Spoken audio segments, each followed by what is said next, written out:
Hey, it's Conrad Thompson, and you're listening to What Happened When? With the voice of your childhood, Tony Schiavone. Tony, what's going on, man? How are you? I'm just hanging out here in the Bat Cave, getting ready to do another podcast. Really excited about this podcast, not only because of what we're watching, but because of our special guest who we'll bring in a moment. But how are you doing, Conrad? Better than I deserve, and I too am excited for today's show. We're going to be doing a special request, Halloween Havoc 1990. This is, without question, my very favorite Halloween Havoc. Our buddy Eric Bischoff, he really likes the 1996 Halloween Havoc. Do you have a favorite Halloween Havoc, Tony? No, not really. The one I remember the most had to be 91 because it was bad. Yeah, it was bad, and we fried Abdullah the Butcher. Yeah. Braves were in the World Series at that time, baseball wise. So I remember all of that. I remember being in Chattanooga. I remember the drive back.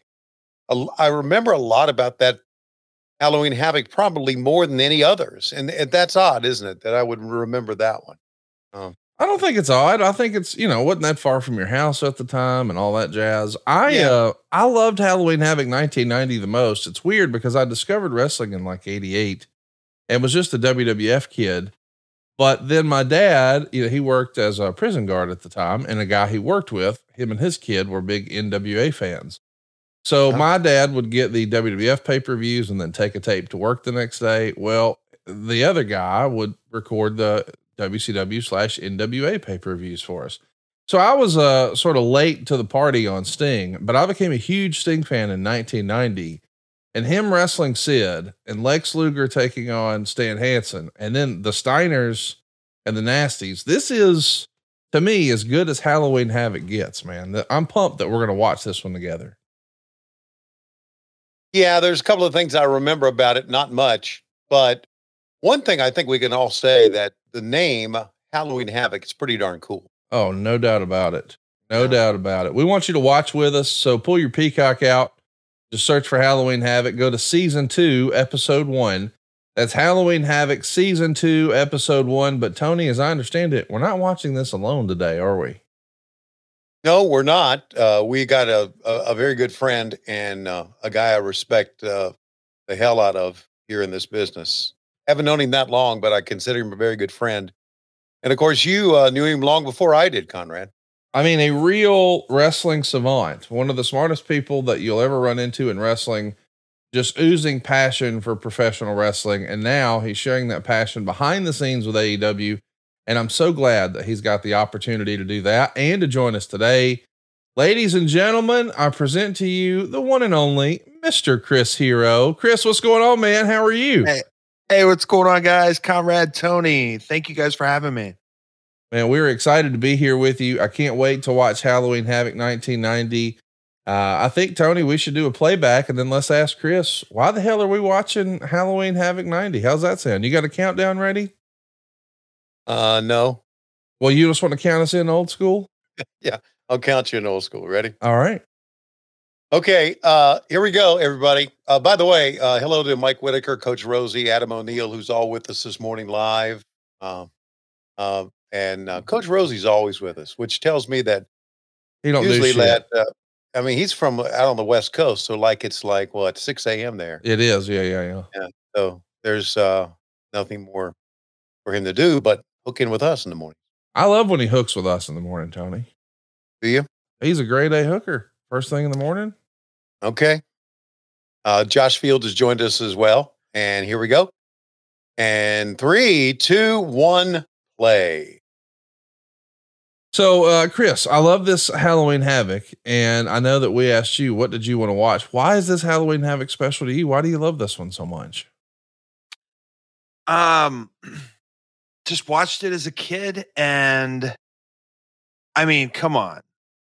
Barry Windham with the cut hair, the face paint, like that blew my mind as a kid. Sid Vicious, also one of my absolute favorites when I was, yes, I would have been 10 years old, 10 going on 11. So when I think of Halloween Havoc, aside from Abdullah getting shocked, this is what comes to mind. And then, of course, I'd be remiss if I didn't mention the Phantom of the Shavapra. Wait a minute, this is the one, Chris? Oh my God. The one and only. Right. The one and only. How about this look here? We got Jim Ross. It looks like he just returned from a day trip to Cuba. And Paul Heyman dressed up like a vampire trying to suck the blood of the bloodline. What in the world? Yeah. With this being 1990, is that a Dick Tracy? Is that a yellow fedora? Oh, look at you. You might be right. How about that? Oh, man. Look at here. I don't know what I'm more impressed with. Ricky Morton haircut. The idea that Tommy Rich has his t-shirt tied up in a knot and white knee pads, but a leather jacket because he's still cool. And then this mask. Tony, did you just have this mask in your collection already, or did you buy it special for this event? No, I had it in my collection already. I was, and still am, a big fan of musicals. What, you still have that mask? It's probably in the attic somewhere.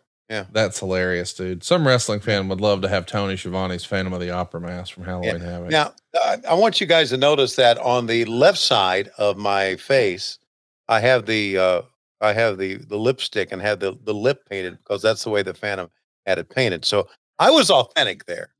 Okay. I was an authentic motherfucker right there. Okay.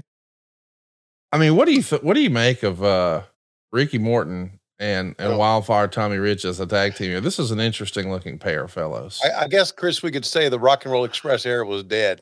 I just like how well how good Ricky's hair looks from the front. And it makes you think, like, did he cut the mullet? I thought the same thing. No. Yeah, he absolutely did not cut the mullet. It's 2024. He's still got that thing. That's right. The t-shirt and the tucked in look on the t-shirt is great. It's like they were going for like a greaser look, right? Yeah, I was gonna say he's one of the outsiders. Yes, there you go. They're gonna walk around snapping and break out in song. Tony's gonna love it. Pony Boy and Soda Pop. Pony Boy, what a deep cut. Oh, and here he comes, the Rock and Roll Express. Man, I absolutely love Dennis Condrey. Got to see him a few weeks ago at the AEW show here in Huntsville. But I grew up on this version of the Midnight Express. This is what I was first exposed to. Now, of course, when I go back and I look at tapes, I loved Condrey's stuff, and certainly that's probably the best in-ring version of Midnight Express. But Stan more than held his own, didn't he, Chris? Yeah, I think so. I mean, this is who I think of. I saw pictures of Condrey in like the old PWI magazines, the back issues and stuff that I'd get. And man, he had that like sleazy kind of look to him. He'd have like a bandana bow tied around his neck.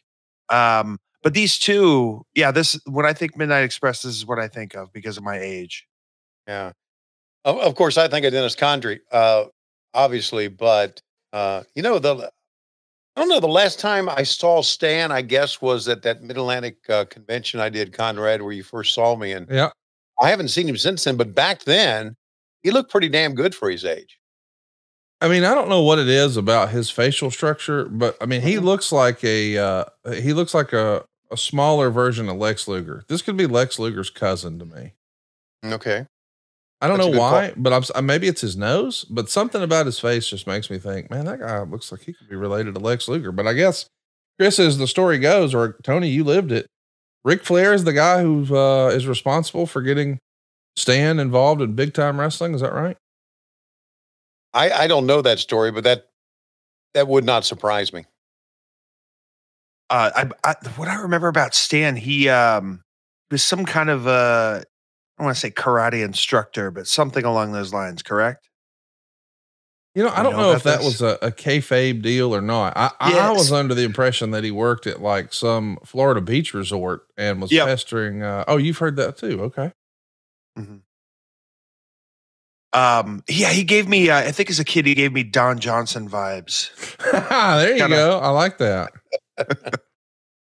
Hey, I'll be the first one to say it. The burgundy mat cover sucks.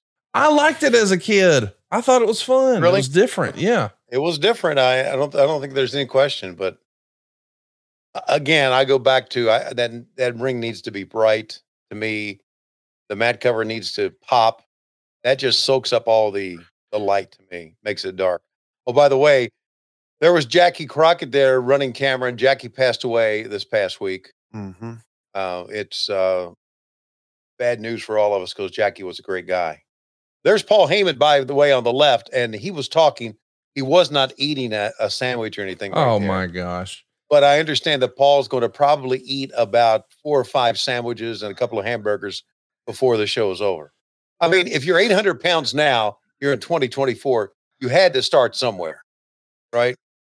The idea that we have Ricky Morton in here with Bobby Eaton, in your opinion, Chris, are these two of the greatest tag team wrestlers of all time we're seeing in the 100%. No doubt. No doubt. These guys, you could give them like the most obscure partners in the world, and they're still going to have that tag team chemistry, especially in the ring with one another.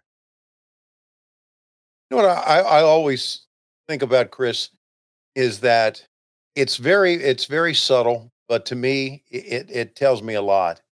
When two wrestlers hook up, first of all, collar and elbow tie up. If they hook up and it looks good, you know they're good wrestlers. If a person looks awkward hooking up, to me, that tells me a lot about what the match is going to be like. I've always thought that. It's so simple, but when two guys or two girls just hook right up, man, you're thinking, man, this could be a good match. They know what they're doing. Yeah, I think a lot nowadays. God, just look at them going, man. This is fantastic. Yeah, little Frankensteiner. Yeah. No, especially now, I think when I see a lockup and it's kind of half-ass, I could tell their brain is like occupied elsewhere. Yes. And they just don't put the right kind of thought into it. But like, for example, have you ever seen Bryan Danielson with a half-ass lockup? I don't think so. He just it just tells me he's locked in. Yeah. And it's really, you have to have a great level of confidence to be that locked in. And just the amount of pressure that the guys and girls put on themselves nowadays, that unfortunately sometimes the lockup is the baby that gets tossed out with the bathwater. Right. Mm. And their mind is elsewhere. They're probably trying to think about, well, probably they're nervous, but also they're trying to think about, what's going to be next, or do I have all the moves down or something like that. Mm-hmm. But the lockup to me is just so essential. And I say that because Bobby and Ricky Morton locked up there and they knew what the hell they were doing. Yeah. Yeah, the old UIC pavilion, man. It reminds me of the story. We did a house show and I was the ring announcer at the UIC pavilion. And Gary Juster came to me and said, there's a heavy thunderstorm hitting the city of Chicago right now, and there's power outages everywhere. He said, if the lights go out, I want you to stand up and tell everybody just to stay in their seat. Everything is going to be fine. The power will come back on soon. And I said, Gary, if the lights go out, I'm going under the ring. Fuck them. But the lights never went out. But I never will forget thinking that, in the dark with all these fans. We had a big crowd that day too. Stand up so you can be the target for everybody throwing shit at you. Exactly. Listen to my voice. Come towards me, everybody. Rush the ring. Yeah, not me. And then again, I thought, if power goes out, they won't be able to hear me anyway, because the power of the microphone will go out. What the hell, Gary? Think about how rare what we just saw was. Bobby Eaton climbed to the top rope and then jumped off to the floor. Now, granted, it wasn't some fancy dive or whatever, but you almost never saw that in 1990, right? Mm-hmm. Yeah. Again, as we've said so many times, Bobby ahead of his time. Look, how about Gary Capetta? He's not going to drop that headphone for anybody, man. He's going to stay plugged in. What'd you think of Gary Michael Capetta with the tails there, Tony? I thought Gary always dressed up appropriately. I thought it was cool. The look right there with the tails. We got to bring tails back. Why don't you bring tails back to Dynamite? When can we get you on Dynamite wearing tails? Well, one time, it wasn't that long ago, maybe a year ago, Tony Khan looked up to me and he said,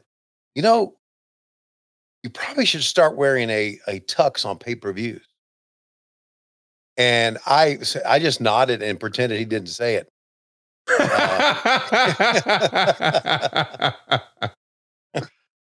And just kind of walked out of the room in a stupor. And I wasn't going to be the one to tell Taz to wear or JR. Or JR. Can you imagine? Taz, yeah. Jim, good news, bad news. Yeah. You know who I could see wearing tails, though? Oh. That would be Sanjay Dutt. Oh, yes. 100% natural. Oh, geez. Sanjay Dutt. Give him the do-rag. Is there anything cooler than do-rag Sanjay? I don't think so. Yeah. Well, yeah. I guess that's about as cool as Sanjay can get. I've had a chance to meet so many great people since working here. Chris Hero, obviously at the top of the list. Sanjay Dutt's another one. Just a really cool guy, and Pat Buck, and well, we got a great staff. We really do. We really have a great staff, and makes a lot of fun on TV days. Look at this: a body slam on the ramp by Stan Lane, and the old rocket launcher right here for Bobby Eaton on the ramp. Oh, that can't feel good. You know, Tommy Rich is like, I ain't taking that shit. That's probably right. Yeah. Chris, go ahead, Bobby. You've been on 1,000 independent shows before, I'm sure, with Tommy Rich. You got any good Tommy Rich stories you can share with us? You know, not really, but I always felt closer to him despite having not spent a lot of time with him just because of Tracy. And Tracy had so many Tommy Rich stories. And there was a WrestleMania a couple years ago. We were all at the same hotel, and I went outside at one point, I think maybe to get some DoorDash or something. And then Tommy Rich just out there smoking a cigarette and, you know, sat and talked with Tommy for about a half hour. So just the Don of the FBI. Look at this, man. That was so far ahead of its time right there. I've never seen that. I don't think I've seen it even now. No, I was thinking the same thing. You don't see that much of that. Yeah. Chris, we really missed you in Ottawa, man. Oh man. Yeah. I missed you guys as well. It was nice to have a weekend off, but yeah, I know. But yeah, you're right, Tony. We do have a really great crew there, and it's such a, when I say high stress environment, I just say that the level that we aspire to, and just the amount of stuff that goes on, the amount of work that goes into it. If we didn't have the crew of people that we have, it would not be as fun. Yeah. I'll say that much. Yeah. We got good. It's been a good staff. And it's just, everyone is so multi-talented. You mentioned Sanjay, you mentioned Pat Buck, like just the things that those guys do behind the scenes and the skills that they have. It's not something, you could follow their career for 15 plus years and still not know all the things they're capable of behind the scenes. Right. Yeah. So good stuff. Oh man, Cornette. Well, Bobby hits the ring post, buddy. He hits it with purpose, doesn't he? Yeah. He hit it harder than Ricky. He sure did. That's the second time he's done the yeah. You think Scott's hot in the back? He's got to be, right? Yeah. Yeah. Absolutely. Wow.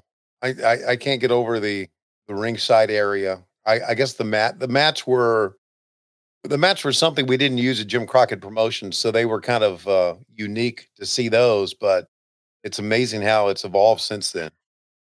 Mm-hmm. Chris, I know, the internet wrestling community, and certainly the people who live through it, just little junkyard dog there from Stan Lane, by the way. I loved don't it. know where that came from. People are often critical of the Jim Herd era. And I understand that, lots of criticism to go around, but it wasn't all bad. I mean, we had some really cool stuff as a fan that I really enjoyed of the Jim Herd era. What were the highlights and lowlights of this era for you and your fandom? Well, I think one of the biggest highlights / lowlights for me was RoboCop. Yeah. That was a big crossover for me as a kid. As a kid, it was badass, man. I loved the whole intrigue of the Black Scorpion. The payoff obviously was not great, but as a kid, I don't know, man. And that was great for the wrestling magazines at the time. They got all kinds of material out of it and speculating who, and that made you look into the past of Sting. And I love that kind of stuff. And I'm also, again, I'm 10 years old watching this, 10, 11, because I'd watch my tapes over and over. Just all the characters. I loved them all, man. I was a WWF fan first and foremost, but there was so much in WCW that I also loved. Do you remember what your first exposure to WCW or the NWA was? Yeah, so it would have been Saturday mornings, right? We would have WWF, WCW, and then there would be like American Gladiators, Monster Trucks would be on there. You'd have like some Gravedigger, right? So I'd set the tape and record and watch all that stuff back. But the first angle I remember from WCW is Sting blowing his knee out, and then Luger has Flair in the rack, and they start beating up on Sting in his knee brace, and he drops the rack. And as a kid, I'm like, no, what are you doing? Why would you let him go? But the whole Sting being a part of the Four Horsemen, Ole Anderson, all that stuff is like my first intro to WCW. Tony, you're so much fucking older than Chris and I. I mean, so much fucking older. There's no way that he and I could possibly remember this, but you being such considerably older than us, I figure you might remember this. When Chris set his VCR on a Saturday morning, I know he had to have the clock set. I mean, every parent needed help to not make it just flash 12, 12, 12.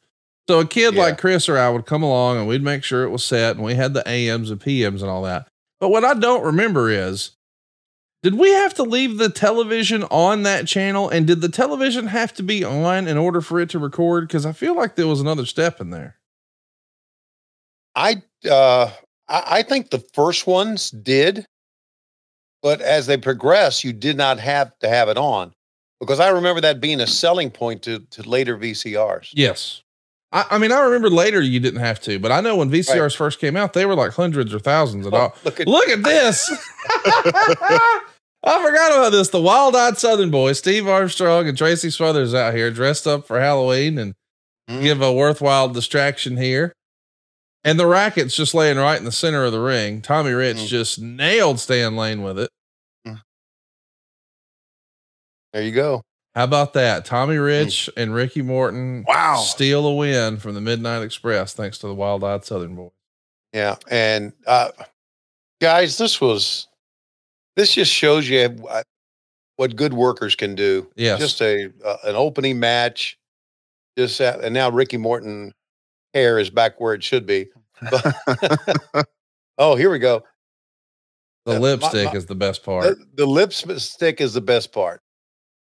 Oh man, look at that old Sting jacket. Yeah. He looks like She-Ra right there. Unfortunately, we cannot let you listen to the sound here. What do you think he's talking about, if you had to guess? He's probably talking about something like, Schiavone, coming up in 2024, I'm going to be old, but I'm going to be taking crazy bumps. You unbelievably are still going to be in the fucking business, which is incredible since you were the shits back in 2021 or 2001. But woo, look at me, Schiavone. That makeup fucking sucks. He's probably saying something to that. And I'm serious. I remember, wasn't Dave Meltzer that said it was hard to take these interviews serious with Schiavone looking like the Phantom? Didn't he say that? I don't remember that. Thinking. Yeah, I remember thinking, it's Halloween, you fucking dumbass. Yeah, it is Halloween. Yeah. It's hard to suspend my disbelief, Tony, when I look at you with that. I can believe everything else is real, but now that's bullshit. That's hilarious. Tracy and Steve Armstrong dressed up like Cornette. That has me invested. But you, come on, man. Take the business seriously, please. With those Mickey Mouse gloves, go fuck yourself, Tony. Hey, that's exactly right. I was the Phantom from day one, guys, with the gloves and the cape and the hat and the mask and the lipstick and the fucking black scorpion. Oh, he's got a kid. Oh, he's got a lady. Oh, this is where she disappears. Oh, this, we have some human trafficking going on in Halloween Havoc? My goodness. And oh my God. Oh my God. Hold Sting back. Hold Sting back. What's going on? Where the fuck was Doug Dillinger? It's a great question. Chicks are getting kidnapped here, and Doug Dillinger is nowhere in sight. I love the poof of the smoke everywhere. Yeah. Oh, and the little pyro. Well, because there they come. Wow. So Tony, I know there's no chance you remember, so just make something up. No, listen, I do remember this part. Who was the Black Scorpion right there then? Oh, who knows? It could have been Dillinger himself. Make up a name. Come on. Let's have some fun.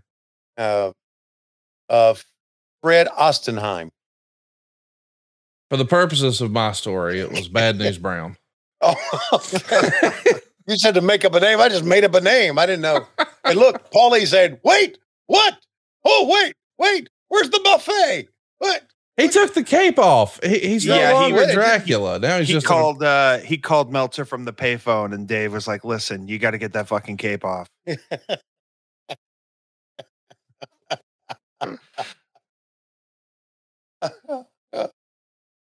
Jim looked pretty damn good here. Jim, I think I've talked about this before. Jim worked at a men's store when he was younger, and he always had nice suits, and I thought dressed up very, very well in his younger days.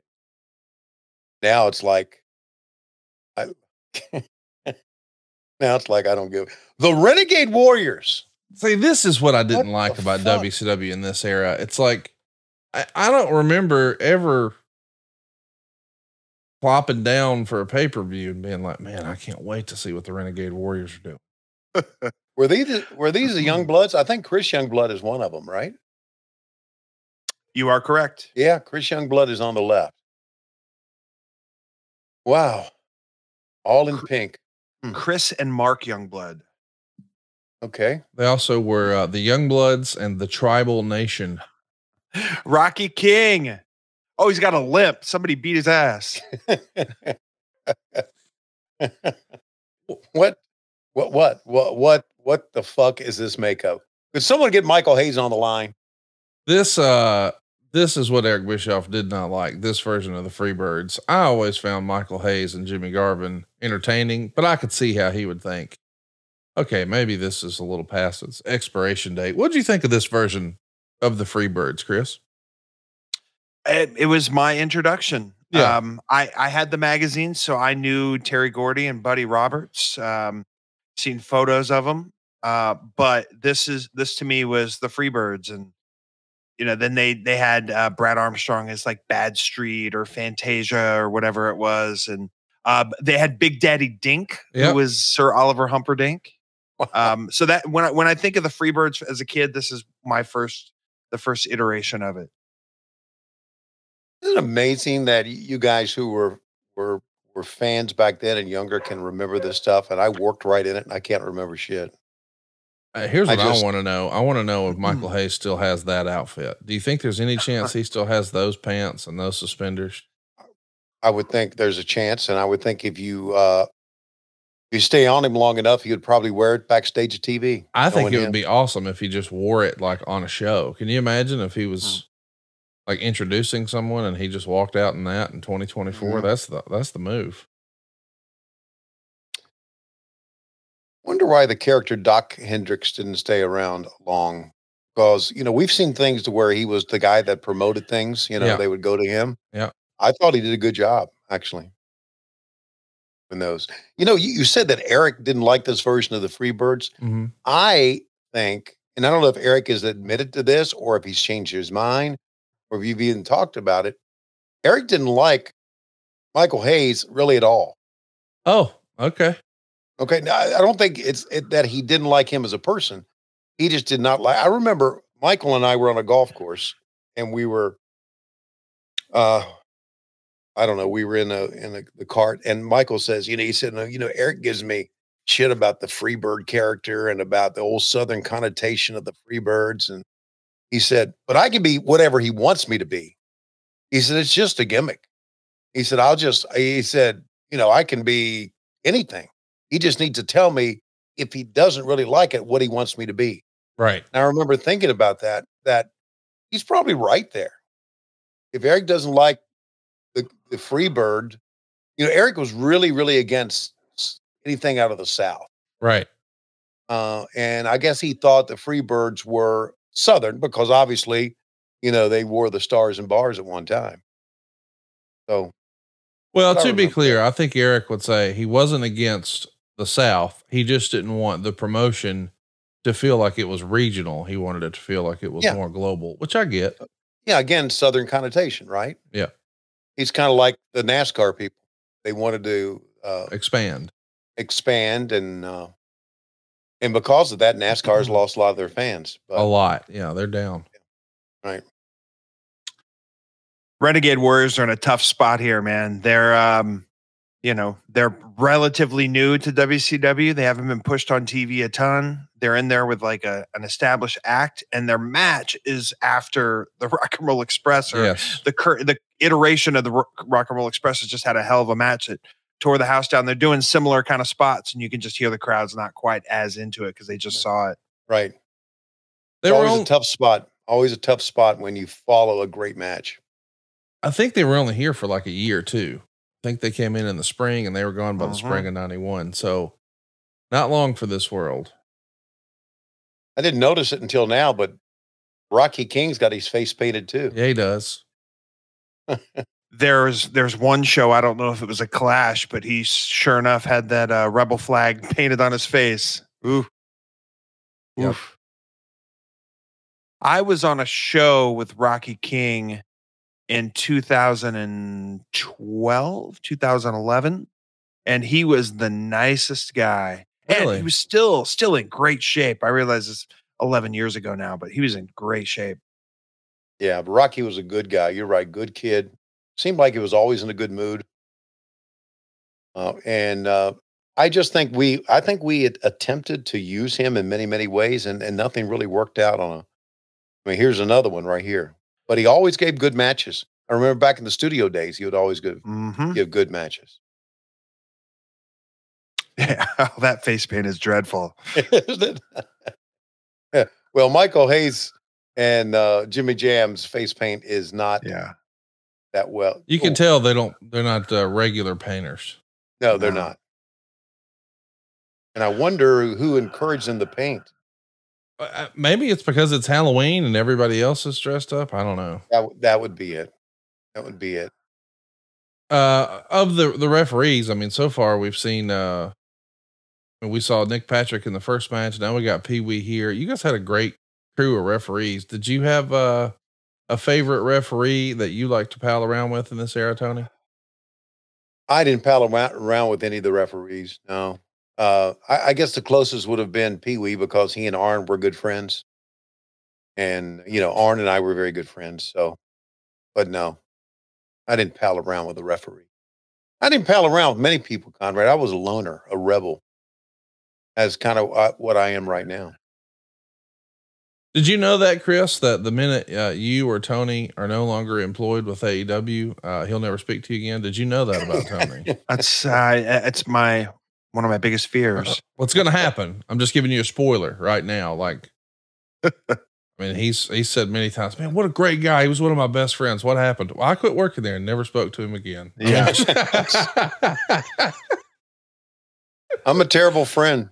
I really am. Anytime Tony like half-ass thinks, man, I'm so busy with my AEW stuff, I don't know that I'm going to have time to record a podcast. I'm trying to hang on because it's like, I know when we stop doing a podcast, that's it. Like, I'll just read one day, Tony died. The end. The end.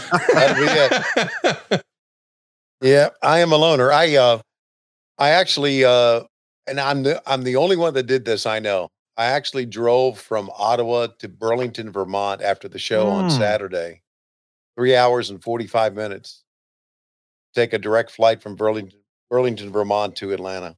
And I was usually when you're on a plane, especially in Atlanta, there's a lot of wrestlers on there with you. But I was the only one on there I knew that would be and I just drove alone. No music. Driving alone in my thoughts. Thinking. Nothing wrong with that, my friend. Yeah, thinking. I think I'm thinking about that that St. Louis weekend. Right. We're in Peoria the night before, and it's kind of like, do you want to fly to St. Louis, rent a car, and then go to Peoria and then come back? Like I'm looking into something like that too, so I might get a little bit of time. That's what I'm going to do. Yeah. St. Louis. that was a great move there. The reverse teabag. The reverse teabag. Yeah, on the back of his head. Yeah, I just wish I could use that today. Yeah. Well, why can't you? Man. Well, you shouldn't. Well, hey, some of those commercial breaks. How do you say you guys get loose? Yes, we do get loose. I'm trying to look up what's teabag in Spanish. Yeah. But maybe you could have Excalibur say Bolsa de té. I had to look it up. You knew that. Look at you. Yeah, Excalibur would come up with it because he throws Spanish shit out all the time. Yep. Hey, have you thought about, Tony, maybe, because there's no chance that Taz is actually listening to this show. Have you thought about letting him know? Why don't you just let him know? Hey man, I was talking to TK and he wants us to wear tuxedos for the pay-per-view. But if you told him and then he showed up in a pay-per-view and he was the only one, boy, that'd be the ultimate for you and Taz. I know. Bright fucking orange. Oh yeah. That's what we need, an orange tuxedo. I do remember this. I remember this was right before a pay-per-view, and Tony had said that. And I, of course, ignored it, let it go. And then the next TV, I talked to Excalibur about it. I said, did you hear Tony said something about us wearing tuxes? And he went, no. He said, but maybe he told Taz too. And wouldn't it be great if Taz was the only one to show up in a tux? Oh, it'd be so good. Oh God. Yeah, it would be great, but you'd never hear the end of it. Yeah. You know, the young bloods are not that bad. No, just a good tag team. Good, there's, like I said, it's tough when you're following the Midnight Express, Yes, but of course, death by comparison. But there's just something about, I don't know. I work with a lot of young tag teams, and I just tell them, you need minutes, you need time to feel it. You have to know where the center of the ring is, where your opponent is, where your partner is. You just have to know this stuff at all times so your body language conveys it, and you don't get caught in your head thinking of a spot and then you suplex your guy right to his partner. It happens all the time. And not because they want it to, it's just they need to put more energy into because a tag team match, I still think it's an attraction, because I think there's stuff you can see in tag matches that you can't see in any other match. Right. And I just think it sometimes it breaks down to two singles matches, or it looks like a scramble match where just everybody's in and out of the ring. But just, you watch an FTR match and those guys, they get it. And then their match comes on, it's going to be different than everybody else's. Yeah. Right. That is a great point out. And I'll bring up this too on Saturday, the House of Black against the Infantry. You could tell that the Infantry were just rushing like hell, man. They were just, it was a big moment. It was their biggest moment. No doubt. They were going to go over. And I'm thinking, these guys are rushing, man. Just take a breath. When you say Russian, not like Nikita Koloff Russian. I'm sorry. Rushing. You talk about Comrade Sean Dean? Shatoata. Did you get to see Nikita at the pay-per-view? I did. Yeah. Yes. Wow. Oh, you're talking about a person whose life has changed. My God. He's not even Russian anymore. No, but he's still Nikita Koloff. Yes. Because the knucklehead changed his name back in the 80s. Oh, well. Who am I to say? Who am I to tell a guy what to name himself, right? Have you ever, Tony, come up with a with a wrestling name or anything for anybody? No. No. Yes. I helped named Alexander York. Oh, okay. Yeah. Great.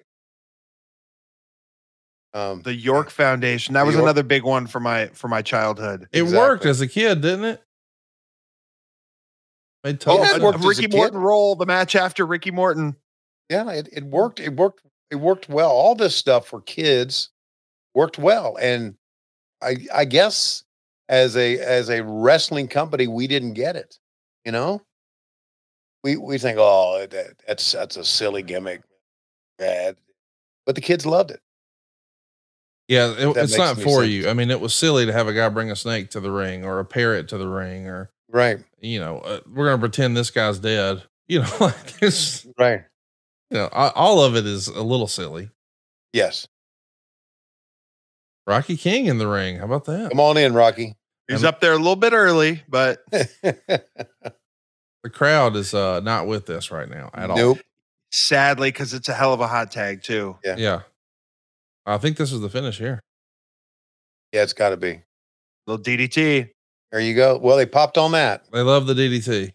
Yeah, they sure do. Or maybe they're just popping because Michael Hayes is the big star and they want to cheer stars. Maybe so. Fans of the DDT. That's funny because I read the Observer write-up of this, and the write-up on that DDT was that it didn't look good because his head didn't come 18 inches from the mat. Yeah. And wasn't the best DDT I've ever seen, but I mean, we're going to see it on replay. You know what? That's earlier. That's early in the match, but it didn't look that bad. I don't know. Yeah. Maybe I'm just desensitized and I see a lot of bad wrestling now. Who knows? No, it's like, Meltzer was super critical. Here comes the DDT. Yep.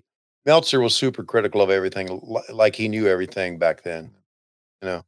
So yeah, it wasn't the greatest DDT. So, but anyway, go fight. Yeah, it's not perfect, but I mean, I could see how his neck got cranked, and Mhm. actually, that looks kind of dangerous. You land kind of sideways on your neck. Yeah. Oh, Wow. silence. I am the Phantom. Remember, motherfuckers, I am the Phantom. Arn, you may be the Phantom, but I know you got a small dick. At least that's what I've been told. Wow. Look at that crew WCW shirt he's got on. Come on, Marty. Get dressed, you stupid son of a bitch. I love his front tuck. I did too. The shirt itself isn't tucked, but it is in the front. Good call. I know that old school fans just think this is blasphemous, but I love this version of the Four Horsemen. Barry Windham rounds out the pair. It's Arn Anderson, Sid Vicious, Barry Windham, and Ric Flair. This is a badass group right here, I think, Chris. One of my favorite versions of the Horsemen. I love it. I like I said, I remember seeing the Skyscrapers and thought they were just the coolest. Their presence, their size, that Danny Spivey mullet, holy shit. I really love those guys. So then when Sid gets elevated to go with the Horsemen as a kid, I'm like, it's like, your team is having a winning season and you're like, oh, okay. Yeah. I picked the good one.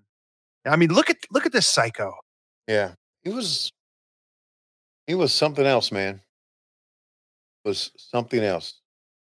I remember one time saying, "Hey, Sid, how you doing, buddy? Good to see you." And he laughed. I said, "What's wrong?" He said, "You're the only one in backstage that's glad to see me. I can tell you that."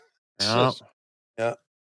We're about to have one of the most hard-hitting, big-time tag matches of the year, and it's going to be stiff. We're talking about the Nasty Boys and Rick Steiner and Scott Steiner, the Steiner brothers, two of my absolute favorite tag teams.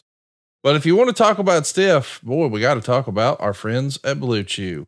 Be sure to use our promo code WHW and we'll make sure you get your first shipment free. Just pay the $5 shipping. That's bluechew.com and the promo code is WHW and you receive your first month free. Now, let me remind you, in case you have been living under a rock, Blue Chew is a unique online service that delivers you the same active ingredients as Viagra, Cialis, and Levitra, but in chewable form and at a fraction of the cost. Take them anytime, day or night. So you can plan ahead or be ready whenever an opportunity arises. And the process is simple. You sign up at BlueChew.com, you consult with one of their licensed medical providers, and once you're approved, you get your prescription within days. And the best part, it's all online. Skip the trip to the doctor's office. No uncomfortable conversation. No waiting in line at the pharmacy. Blue Chew's tablets are made right here in the USA, prepared and shipped directly to your door, and it all shows up in a discreet package. But there won't be anything discreet about your package. Blue Chew wants to help you have better sex, so discover your options at BlueChew.com. Let's chew it and do it. Hit her with the old Steiner line. And we've got a special deal for our listeners. Try Blue Chew free when you use our promo code WHW at checkout. Just pay $5 shipping. That's BlueChew.com. The promo code is WHW, and you'll receive your first month free. Visit BlueChew.com for more details and important safety information. And we thank Blue Chew for sponsoring today's podcast. And they are already at it, man. Kicking ass. This is one of my favorite tag team matches in all of WCW. This is just a real big time brawl. I mean, I'll go back out of my way, Tony, at least every year, every other year, and watch this match because it's just super fun. I mean, the Nasty Boys are a guilty pleasure for me, like the fantastic Sid Vicious promo we just saw, but goodness gracious, do I love these two tag teams. And clearly they don't give a damn. Ooh. That's what I'm talking about. Look at that. Yeah, they're going to lay it in. And I can tell you that the rougher you get, the more the Steiners liked it. Yeah. There was no doubt about that. So I saw when they first started, I'm thinking, boy, Rick Steiner is going to tater the shit out of some people today. And I don't think they're pulling punches there You're going to see something that we almost never saw in this era. I think in this match where they're going to get up top here and then go to the floor. Wow. Oh yeah. Scott's laying them in too, man. Look at the fans, man. They want something to happen. Boom. They were ready for that belly to belly, boy. Wow. Tony, you mentioned not loving the canvas and how it looked on camera, but for me, that setup, the ring, the ropes, the canvas, the color, that's iconic for me. And when I see it, I think of Nasties getting suplexed by Steiners. Yes. It's just, when you look back on old highlights, old clips, it's just like, oh, that's Havoc 90. It always sticks out because it's the only one they did it for. Yeah. And one middle rope that let's have, black and red tape on the middle rope. Just occasionally with some tape there. No big deal. Yeah. Yeah, that's tremendous. I, of course, one of the reasons I don't remember this match is because I'm doing the interviews, right? Right. So instead of watching the monitor, I'm backstage bullshitting with what I'm doing. So I'm not really watching the matches at all. Which isn't that different from today. I mean, you don't have to watch the matches just every minute and a half. That's exactly right, Excalibur. Well, that's what I get paid for. Yeah. And I've got to come up with an alternate to It's Sting now. I did say It's Hook the other day. I kind of said that when he came out and kind of looked towards Taz, and he no-sold it. So. He's the cold-hearted, handsome devil. Come on, bro. Yeah, that's what it is. Oh, brother. Nothing's more fun to me than seeing Tony Khan tweet out. Whoa. Here we go. I love that top rope bulldog. Damn. Look at the crowd. Look at the crowd. Yeah. And man, if you had this same exact match that's in the same order that guys are doing it right now, there'd be podcasts right now talking, I can't believe they did that bulldog and 2.5 minutes into the match. These kids don't know psychology. Yeah. Nobody would say that, would they? Oh my God. We got so many bookers online. Holy shit. Absolutely. Thank you for bringing that up, Chris. I'm just motherfucking everybody. Yeah. Maybe a silly question, Tony, but this era of WCW, did matches have like an agent for each match, or did somebody go around and grab finishes? How did that work back in 1990? There weren't agents. Yeah, someone just went around and grabbed finishes. Is what they did. Yeah. And who would be the one that would deliver the info to them? Like, hey, you guys got this much time. You're losing. Kevin Sullivan was part of that, I know. And then of course Kevin ended up, becoming the booker eventually. If I'm right, 1990, Ole would have been the booker here. Hmm. Dusty became the booker in 91. So Ole was part of that as well. And, but it was Ole, Kevin Sullivan, Jody Hamilton was a big part of that as well. Going around. So those were the guys that I remember who were kind of like guys in charge of the finishes. Mm-hmm. But yeah, there wasn't such thing as agents, or as I guess they were called, producers or coaches or whatever, which I think is a real good thing that the business kind of morphed into, having a coach for every match. I like that. Yeah. I think especially just now, how fast everything is, Right. how intense everything is. It really helps. And some matches we got two. We got right. Okay. I'm going to need an assist on this, and Right. one of the matches I'm most proud of that I've worked with so far was that coffin match at Wembley, and that was myself and Sanjay working on that with those guys. And it's a good thing there were both of us. We're both on headset. We both have our separate notes. Sanjay's running point, and I'm chiming in with other little details here or there. Yeah, that's great. The communication channels that we've established now, it all really works well, and I'm very happy for that. Of course, coaches are needed now, especially when you got kids who are inexperienced, and you got yourself and Sanjay and Pat Buck and Jerry Lynn, who have all Dustin, who have all been there and done a lot of things, and Scotty is with us now as well. So, and I know I'm going to miss somebody.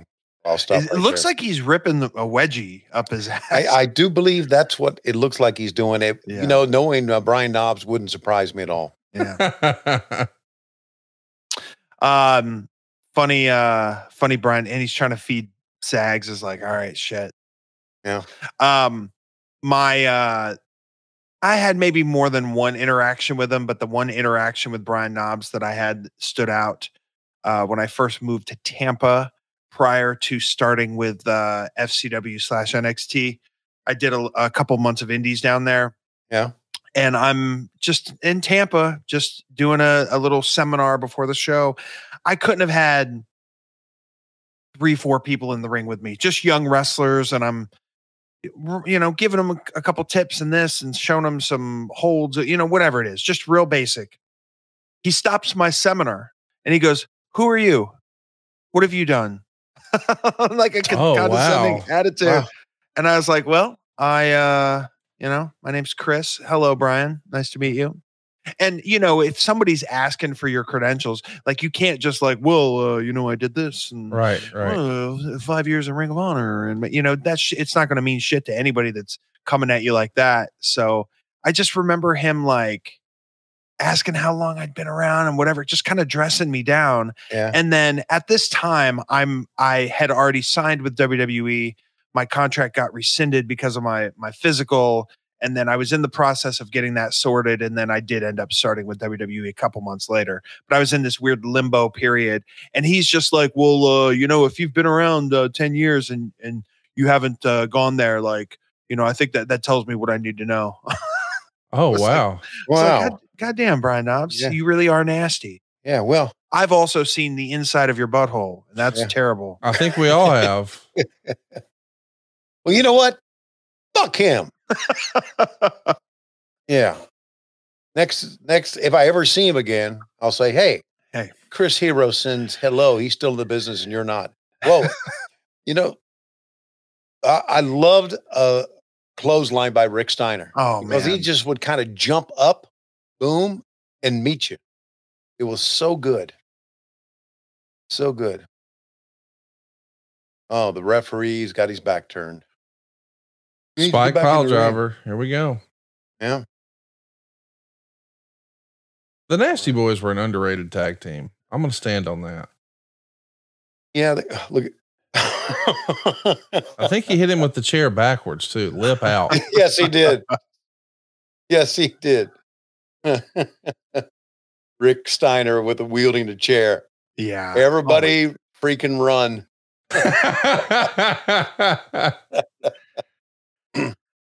I know if I'm like one of the Nasty Boys and Rick says, "So I'm going to pick up a chair and hit you with," and I'm going to go, "No, Yeah, let's do something.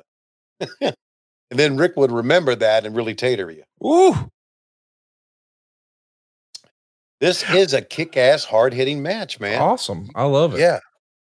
I love that the chair to the back wasn't enough to like, okay, we got to really do something to set up for this hot tag. Yeah. All right, chair to the back. Oh, and then give me a back suplex. We'll cut you back off. Yeah. Just they're my favorite hold. Rick and Scott are a great example aesthetically of a team that they're a team, but they're wearing different shit. Yes. Great call. It's the same. It's like the same kind of singlet, but like you've got one with crazy colors. You got one with solid colors. You've got Rick with the mismatched boots. I always loved that as a kid. Right. Me too. The headgear.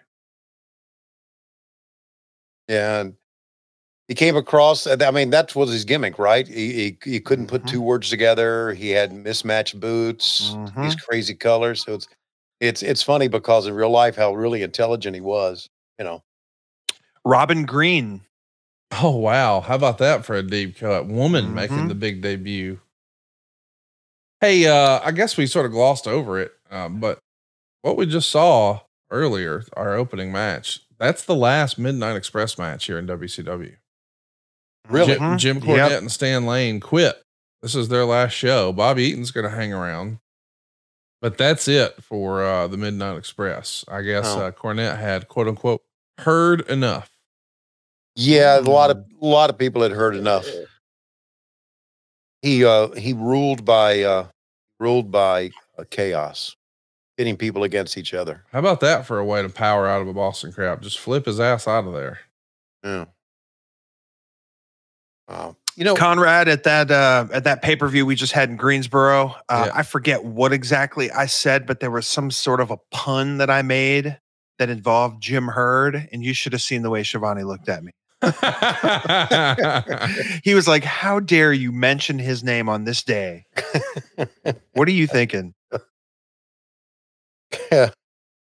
I guess in the archives of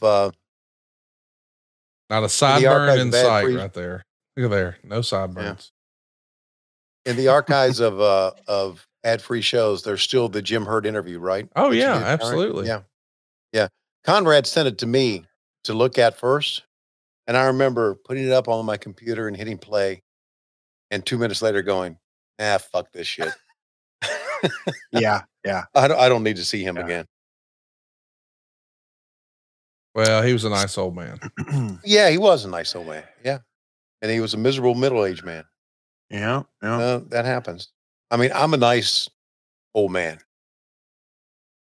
Yeah, I think it's unfortunate. A lot of times if you're going to be in a position of power, you're not going to be able to make everybody happy all the time. So no matter what, there's going to be a certain contingent of people who, things just didn't go exactly according to plan for them. And now they feel a certain type of way about it. And I don't think there's been many more polarizing people in all of wrestling than Jim Herd. Well, he took a promotion that a lot of people loved and changed it over, and it all wasn't his change. It was Turner's change as well. This is the era of Turner Home Entertainment, right? Jesus. How about that crew? I put together the video cassettes and blew up a boat with a small person. And hell yeah. 3 hot tags and 3 matches we've seen. Yeah. Think about when was the last time we watched a pay-per-view that started with 3 tag matches anyway? Yeah. I thought the same thing when the Steiners came out, another tag team match. We would not do that today. No. So I'll say this. This is this is the commercial version. Yeah. So VHS we're missing like a Terry Taylor, Bill Irwin match. Thank God. Brad Armstrong and JW Storm. One that I actually went and watched, Junkyard Dog against Moondog Spot. Or is it Moondog Rex? Okay. Yeah. Ooh.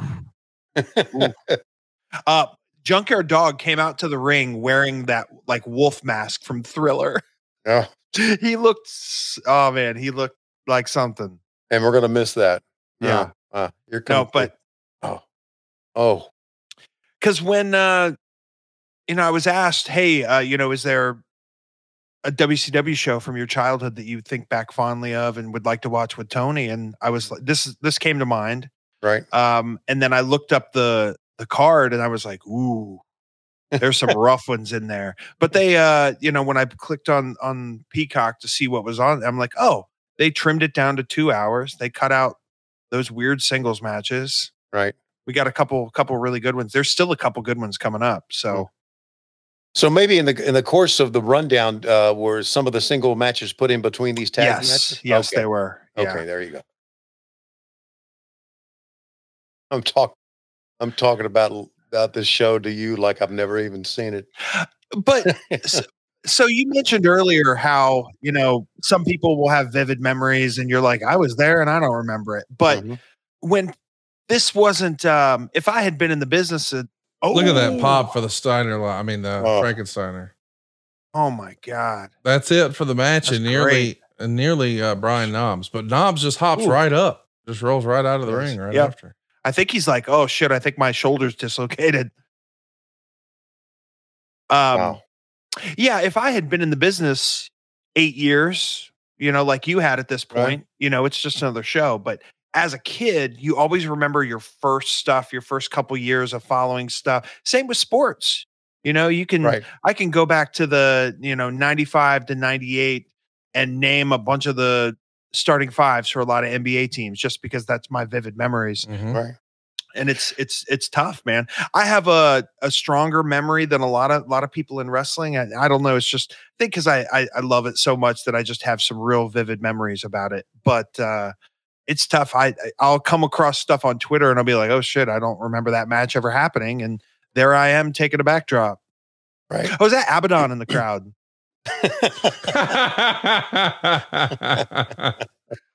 Think so. There she was. Yeah. 3-year-old Abaddon looks the same. Look how many kids are up front, man. I know. That Orlando Magic jacket is sick. I like it. And that's before they had Shaq. That's when he was a real Magic fan. Big Scott Skiles fan, this kid. Hey, so I was, we were talking, here we go again. Ooh. Oh man, he hit right on his head. He hit right on the head. Damn, Nick Patrick counted that one. His shoulder wasn't down, man. That's the finish, man. Gotta talk to the committee. We're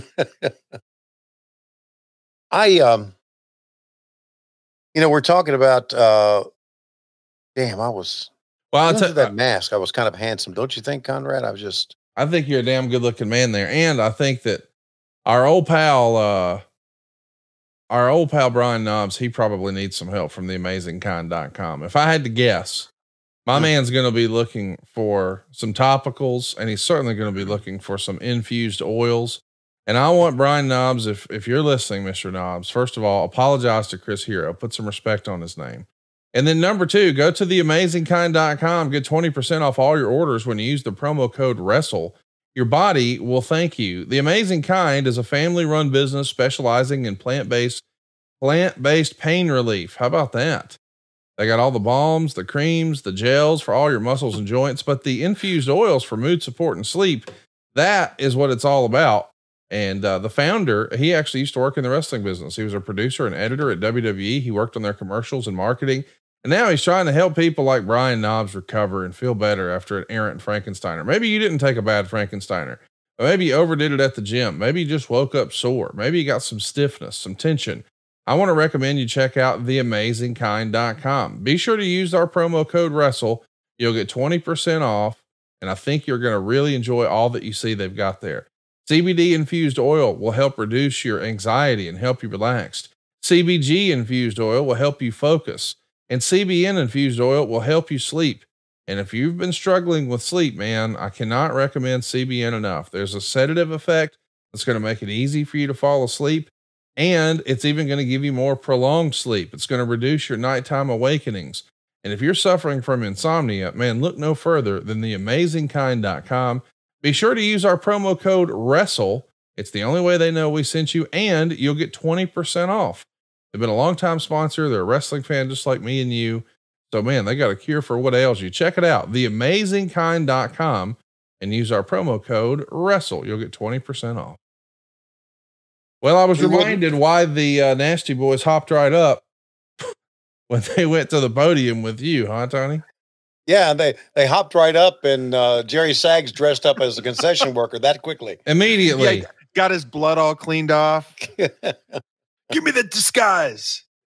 So the fans are going crazy here, and I don't know what really followed the match because this is an edited version. Okay, so let me tell you what really happened after the Steiner Brothers match was Junkyard Dog and Moondog Rex. Okay. And then this match. Okay, great. Yeah. So we're not opening up with 4 straight tag matches.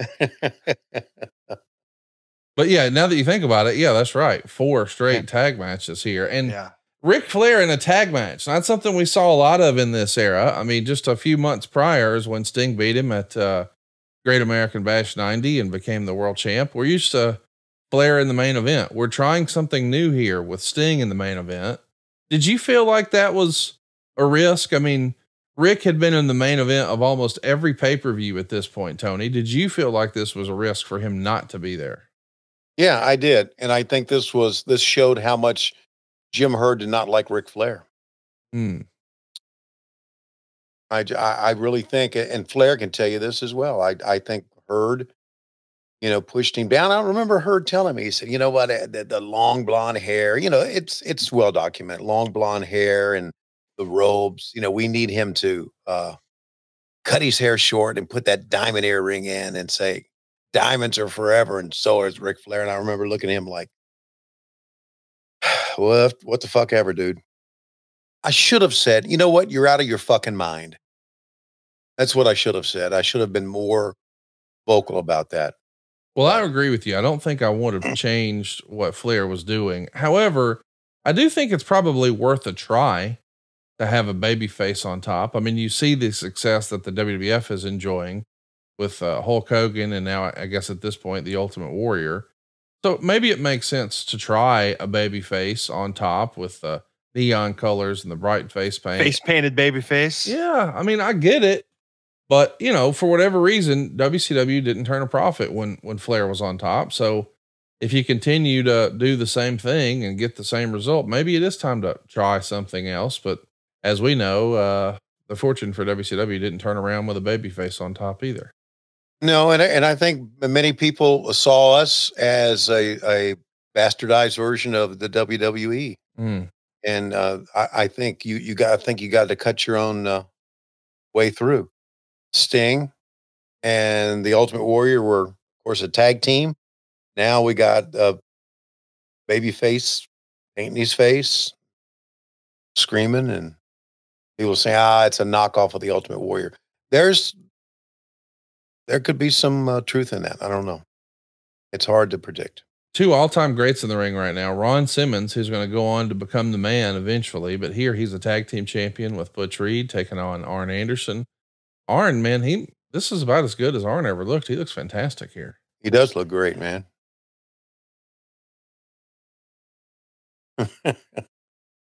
What's he doing? Boy, right there. Does that not look like he's related to Brock Anderson? Have you ever seen those two guys in the same room at the same time? Now that I'm thinking about it. Perpetually 40-year-old Arn Anderson. Yeah. Just has that same look. Yeah. There was a case of guys just taking their time. Hey, we've been talking about who follows this and can you follow this, and the fans are not having it. I wonder who is going to follow Will Ospreay and Bryan Danielson at the pay-per-view. It's got to close, right? I mean, the way it's built, you would think so. Yeah, that's the first match that was announced. Probably I hope it closes. I don't know what can follow it. Yeah, I hope we don't open up with it. Because there's a thought, and they're right. Yeah, to separate it. Open up hot. Yes. You like to open up hot, finish hot, and I get it. But man, Lord of mercy, that should end it. Yeah, Tony, what's your thought on, there's the school of thought that, hey, you're world champion. If your world champion has a singles match for the title, it should go on last. What do you think? I've always thought that should be it. Yeah. I mean, I can see why Sting went on last in Greensboro. I get that. Yeah. The whole show was about him. Mm-hmm. But in reality, in other pay-per-views, the three-way match should have been the last one if Sting's not there. The world title should always be last to me. Yeah. But again, that's old school, right? So does old school still apply? In some cases it does. Yeah. It absolutely, I mean, it's there for a reason. You do things to get a reaction, to tell a story, and that reaction is going to change. The story is going to change, but you made the decision in the first place. You have to, and if you don't pay attention to that stuff, I don't know, man. And I don't believe that it should always 100% finish the show, because it just depends. I think if you have a diverse enough product and you have enough stars, like the Sting example, that's like the worst example, because of course, guys wrapping up his career, one of the legendary careers in the history of pro wrestling. What are you going to do after that? Right. Right. Yeah. But yeah, it just depends. If it's a champion and it's his first defense, but you've got tag champions and they've got an angle and it's a loser leaves, or people are going to break up, there's some kind of a stipulation. It's like, well, we want to put some importance on that. Not that our world title isn't important, but then at the same time, if you have something pivotal, you're going to drop the title to a new guy, and then the new guy wins the title and he's halfway up the card. It's kind of like, do you believe in him or not? Or kind of takes away from the moment. It's tricky. Hey man, that's what's great about pro wrestling. There's no blueprint. You have blueprints, but you can stray from it, and you can say, they should have done it this way, and and then you hear about it before, and I think they should do it this way. They do it another way, and it's fucking better than you ever thought. Like, well, what do I know? Right. Well, I can go back to this, and this is why I say the world title goes on last. It just what I knew, what I grew up with. Of course. So to me, the all-time biggest match I went to, as well, there are a couple of them, but this stands out more than any, was at the Greensboro Coliseum, where it was the Ric Flair Blackjack Mulligan feud. Now, this was by far the biggest feud that I've ever watched as a fan. And they set it up perfectly to where they had 6-man tag matches with Flair on one side, Blackjack on the other.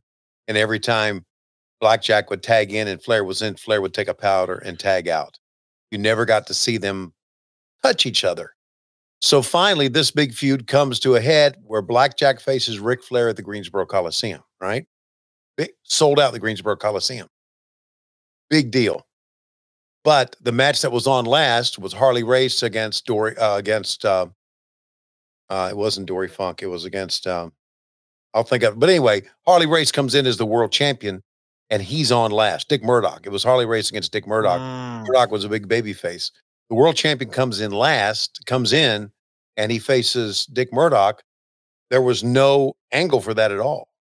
None. It's just the world champion's in. He's going to face your top baby face. And that went on last, even though Flair and Blackjack was the draw.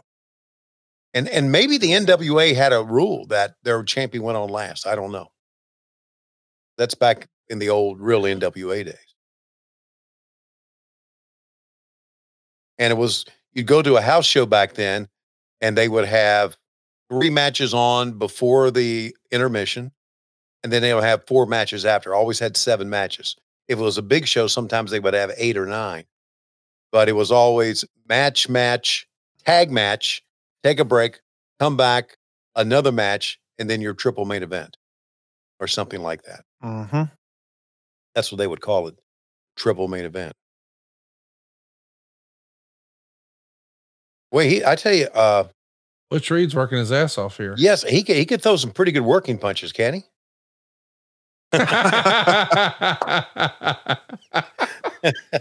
Guys, if you're not watching, you're missing out. You got to go watch Flair in a tag match here. Him and Arn are having a blast. Upside down. Oh, you saw that one coming. Ooh, Right, cameraman, what are you doing, brother? And he bumped Jackie. Jackie didn't give a shit. He just got right back up. We haven't spent a lot of time talking about Jackie. What fun Jackie memories can you share with us, Tony? I can share probably not many because it would get me in trouble too. Okay, got it. Y'all had fun. Yeah. We did. Jackie and I traveled some. We during the Great American Bash, we traveled some. As a matter of fact, we shared a hotel room together one time. And here's what I can tell you about Jackie sharing a hotel room. It was like a suite where we had 2 different bedrooms. And so we checked in. I think it was Philadelphia. We checked in, and Jackie took off all of his clothes and laid on the bed there. He and I were talking. He just took them off and he laid on the bed, had a cigarette in his mouth. Okay. Cigarette was up. He was naked. The cigarette was pointing up, and he was just talking to me like nothing ever happened. And I was thinking, I'm here talking to this real big fat guy with a cigarette in his mouth, naked on the bed, and he's just telling me stories. I'm thinking, but that was Jackie Crockett. He was just like, he was something else, man. Whew, I appreciate that image. Thank you for that, Tony. You're welcome. Yeah, but Jackie was always really cool. Everybody liked him. Everybody did.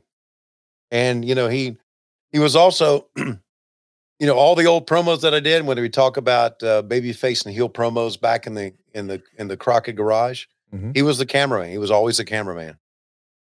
And so, and he did help me a lot about, you know, where to put the microphone, you know, where to stand. He was good. He was good with that. So, Chris, we got some questions from our live studio audience. Coach Rosie wants to know, hey, Chris, as a kid, who was your favorite WCW or NWA wrestler? Well, I did mention the Skyscrapers earlier. I loved Sid Vicious. I did love Sting. I thought Sting was awesome. I thought as a kid that Ric Flair stole his woo from Sting because I remember seeing Sting do it. And then I saw Ric Flair do it, and I was like, man, why is he stealing Sting shit? Who else did I like? Great Muta. Holy shit. Just obviously he wasn't full-time in WCW, but just seeing him wrestle just really, I don't know, it just opened my eyes to the athleticism and just also his face paint, the mist. That just really captured my imagination as a kid. Who else did I like? You know, I think maybe one of the greatest horsemen ever, Paul Roma. I'm joking now, but as a kid, I was stoked when Paul Roma joined the Horsemen because I liked him in WWF. I thought like, I didn't know what a push was, but you know, in my head, I'm like, he's finally going to get what he deserves. You know, this guy's awesome. He just looked great, was a great enhancement guy, would win every so often. And like I said, it's that sports analogy where you pick someone and you kind of follow them and you're like, maybe the analogy is more like, you watch a college sport and you see someone as a freshman and you're like, they've got potential. And then, you know, junior, senior year, they become an All-American. You feel like, I had a lot of people that I picked that did not amount to much, but Paul Roma was definitely one of them where I thought, oh man, this is great. Yeah. And it was not. You know, that's something I never thought about. You know, kids who watch the WWE and Paul Roma shows up and big deal. Yeah. How about that? And of course, Brian Knobs, but he can go fuck himself now. Oh man. Yeah. I've got a SAG story too. Oh yeah. Let's hear it. You want to hear a SAG story? It's very different than the Knobs story. It's similar, but different. As a child, my mother would get tickets to the WWF shows at Hera Arena. I grew up in Dayton, Ohio. So as you know, they would at intermission, they would be like, all right, tickets on sale for March 15th. And, you know, I'd be like, mom, you know, whatever. Right. So once we realized that was kind of the deal, you know, my mom would kind of wait till intermission was getting ready to start, and she'd go and there were a couple times we had front row seats to like some house shows at Hera. So one of them, I'm front row and I'm just like, wow, this is like the coolest shit ever. It is just, when you're a kid and you've been to wrestling shows, you know, a handful of them, and now you're front row, it is just, it's just a real rush. Right. And I try to keep that in mind now when I see kids in the front row, especially on independent shows when you're so close. Like, just wow, look at the, you know, all the bullshit that we get caught up in and this and that and the other or whatever. Like, just look into that kid's eyes, man. This is magic right now. Right. So I'm sitting there front row and I'm, you know, I'm kind of participating. You know, you go to the rail and you put your hand out and you're like, oh, and he didn't touch my hand. Damn it. You know, like that's such a big deal. And then, you know, as the matches go on, you're cheering, you're booing, and the Nasty Boys are directly in front of me. And I don't know what I said, but I got the gumption under me to go, you know, hey, you suck, right? And Jerry Saggs is 10 feet from me. He turns around and he looks at me and he says, fuck you. I love that so much. I was like, oh, like, is he allowed to say, you know, I was terrified, you know, because everybody in the crowd is looking at him and he's cursing me. I'm like, oh my God. I'm like, yeah, I shit my little pants, man. But, you know, it's funny. Brian Knobbs did the same thing, but he did it in an unprofessional way. Damn right he did. And that reminds me, we went to the Roanoke Civic Center. We would always want to set where the bad guys came out. Not necessarily front row, but right there on the rail where the bad guys came out. Okay. And we would boo the hell out of the bad guys. And they had a triple main event. And I cannot remember who we were booing that night, but we were booing the hell out of people. And then Angelo Mosca walks out and is so fucking intimidating looking and big. We all went, not going to be him. Just sit in your seats. Maybe he'll get by us. Hope he doesn't look our way. Just, he just Tony, the shit out of us. Have you ever seen that clip of Mosca from some sort of a Canadian Football Hall of Fame thing, and he gets into it with another guy? Yeah, he gets into it with Joe Kapp, the former Minnesota Vikings quarterback.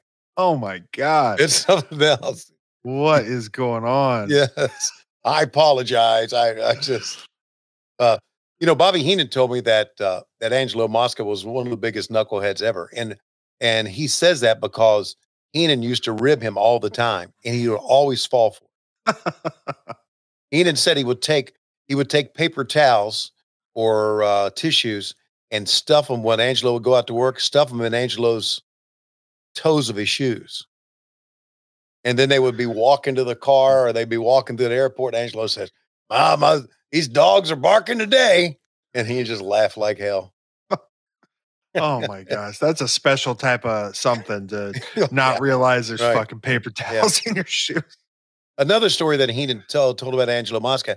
Angelo had a wife who was a flight attendant. So Angelo always was able to travel for free. And he was up at the counter, and he was trying to explain to the lady at the airline counter, I'm Angelo Mosca. My wife is, let's think of a name here, Teresa. I can get on this flight. I don't have my ID with me. And this was back in the days where I guess you could bullshit your way through. But my name is Angelo Mosca. And Heenan heard that. And Heenan walked up and said, hey, Phil, you ready to go? And Angelo turned to Heenan, look, and Heenan went, oh, you're trying to do that gimmick again. I'm sorry. And he walked away. And he couldn't get on the flight because of Heenan.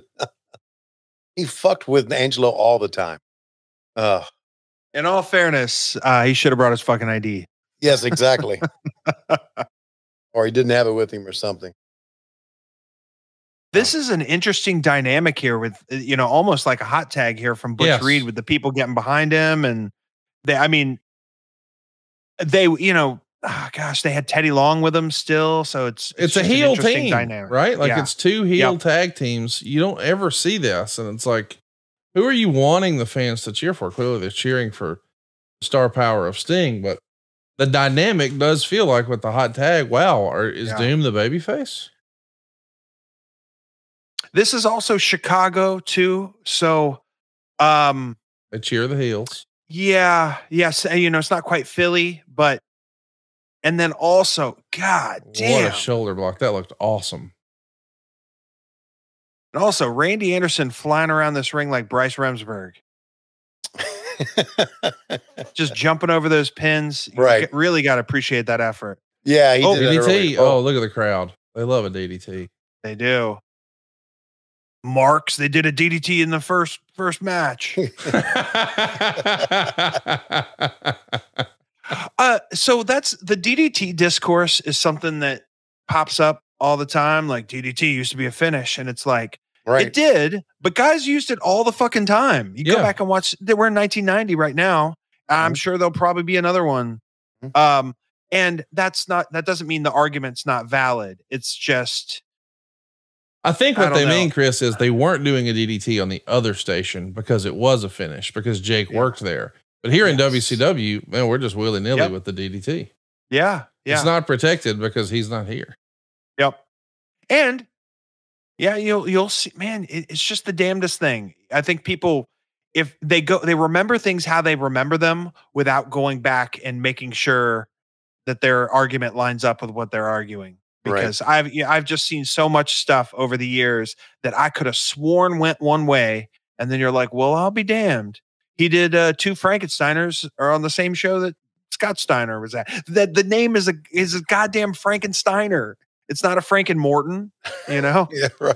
By the way, but what we just saw is an establishing shot here. I don't mean to cut you off, but yeah, please. That little entranceway right there, that's not the main ramp they came down, but we needed to establish to the audience, hey, there's this other exit here where these guardrails and fans are separated. So the horsemen there just fought back that way. That's going to become something that's important in our main event here in a little bit. Mm-hmm. Oh, his head did not go 18 inches off the mat here. That was right on it. Okay, this is the show then that Barry painted his face up, and we didn't get the shot. Yes, correct. That and this is so Halloween Havoc. Stan Hansen, what do you think he's saying here, Tony? Oh God, in my file, a big chaw tobacco, and take a look at the head of Jim Hurd. I'm going to spit right on his head. Well, that's okay. Ole Anderson brought me in, and I'm going to take this. There's somebody behind there. What the fuck? I'm going to take this bail. I'm going to stick it right up Lex Luger's ass. As a matter of fact, you're going to find out he is going to scream like a little bitch. You nailed that. You did that perfectly, dude. And spot on. I'm trying to think if this is the one where JR talked about. He said, "Did you hear Luger? Did you hear Luger? Luger was screaming like a little bitch when Stan was whipping him." Maybe not. Because that probably. I think he and Stan ended up in a bull. Is this a bull rope match? This is the match that Luger is not a fan of. Right. Exactly. He's a bit OCD. He's a bit of a neat freak. I mean, Tony, you famously told the story once that when Lex would go out, he would occasionally have the staff peel his shrimp for him because he didn't want to get it on his fingers. Yeah, the bartender would have to peel the shrimp. So I'm saying all that to say, now he's going to wrestle a guy who's covered in his own tobacco juice and may or may not want to spit tobacco on him after the match just because he can. Yeah. And I'm sure it's like, from Stan's perspective, because as I understand it, it was discussed ahead of time, don't spit tobacco on me. And of course, Stan does what he wants and spits tobacco on him because I'm sure Stan's thinking, what's he going to do? He's probably better off not even saying it. Yes. If he wouldn't have said it, now you brought attention to it. Now I got to do it. That's right. Isn't it weird the way we're all just assholes to each other? It's amazing. Isn't it? Okay. We're just assholes to each other. Do we think this is going to have a better outcome than Lex Luger versus Stan's former partner, Bruiser Brody? Well, it couldn't be any worse, right? But I think Lex probably needs his whole team. And boy, speaking of teams, I saw you early on spot that magic jacket in the front row of 1990. Well, I know these days, if Chris Hero was putting on the gear, he'd be making sure that he had some fresh shit from Fanatics, and you can too. We've got an affiliate partnership with Fanatics. Star your officially licensed fan gear, whether it's baseball, basketball, hockey, soccer, whatever. It's available now at shopsportsmerch.com. If you're watching along with us, just hit that QR code that's up on YouTube. It'll take you right there. Or check out the description for today's show where we have the special link, or just type it in your Google machine. Shopsportsmerch.com. That's where you can shop with confidence for all your favorite jerseys, caps, shirts, jackets, hoodies, and more, all with Fanatics. Same great pricing, same great products, doesn't cost you a penny, but it's an excellent way to support the show and not cost anything. Tony gets a little piece of that action when you pick up a Braves jersey, so do it today at shopsportsmerch.com. Man, this is another one of my favorites, a guilty pleasure, and I know I shouldn't like it, but you talk about polar opposites. Like, this is kind of what wrestling was about to me as a kid. You got the jacked up, good looking, neon colored baby face, and then you've got this badass heel who you feel like, man, he could beat up anybody, but he's a mean, nasty heel wearing all black. Like, when you just boil it down, these characters, this is pro wrestling to me in this era, Chris. I mean, as a kid, I did not like this match, but I didn't know why. And I think it's just, it's just an ugly match, and it's meant to be an ugly match. Yes. And I think the contrast here, I mean, you know, as a kid, I loved Luger, but as an adult, I think Hansen's one of the greatest. Just at, I don't know, man. He just, when Hansen finally bumps, finally sells, he just lends so much credibility to his opponents, because, man, he just is, he is unapologetically him. There, you know, there were a lot of people that did that romp and stomp and cowboy gimmick over the years. And I haven't had the privilege to see them all, but there is no one that did it, in my opinion, quite like Stan. Like, he's just so damn rough. Ooh, and it just, what a great contrast of styles. Yeah, Stan made a lot of money in Japan too, didn't he? He sure did. With that gimmick. Absolutely. You know, hundreds of tours. Right. Hundreds of tours. Yeah, he and one of the odd things is, and I got to know Stan, was he was such a nice guy behind the scenes. He was nothing like what you saw right there. Nothing like it. It was a great contrast in real person and character. Great contrast. There was a tour I did for Noah in 2015, and Stan was along that tour with us. You know, maybe like 5 or 6 shows. He would make appearances, and so we get to spend a little bit of time with him in the locker room. Yeah. And just a sweet older gentleman. Yeah. You know, and he's got his glasses and trying Yeah. to figure out his smartphone, and Yeah. you're just like, oh, just what a sweet man. Yeah. And then you see, like, I mean, he would make grown men cry. Yeah. There Oof. is, I do believe, Conrad, you may know this, Chris, you may know this. They had another match, didn't they? Yes. They had a strap match. I believe they had a strap match. It may have been at a Starrcade or something that same year. It may have been during the Black Scorpion match. I think this is where he drops the title, and then that's where he wins it back. Okay. Serves. But it was that strap match, I believe, where Stan was whipping him, and JR said you could hear him crying at ringside. He said every time he hit him. Yeah, it looks like, boy, they hooked it up a few times on house shows and things, but you're right. The bull rope match was Starrcade 1990 at the Kiel Auditorium. That is where the title changed. So here's where Stan's going to win it in October. He'll drop it back in December.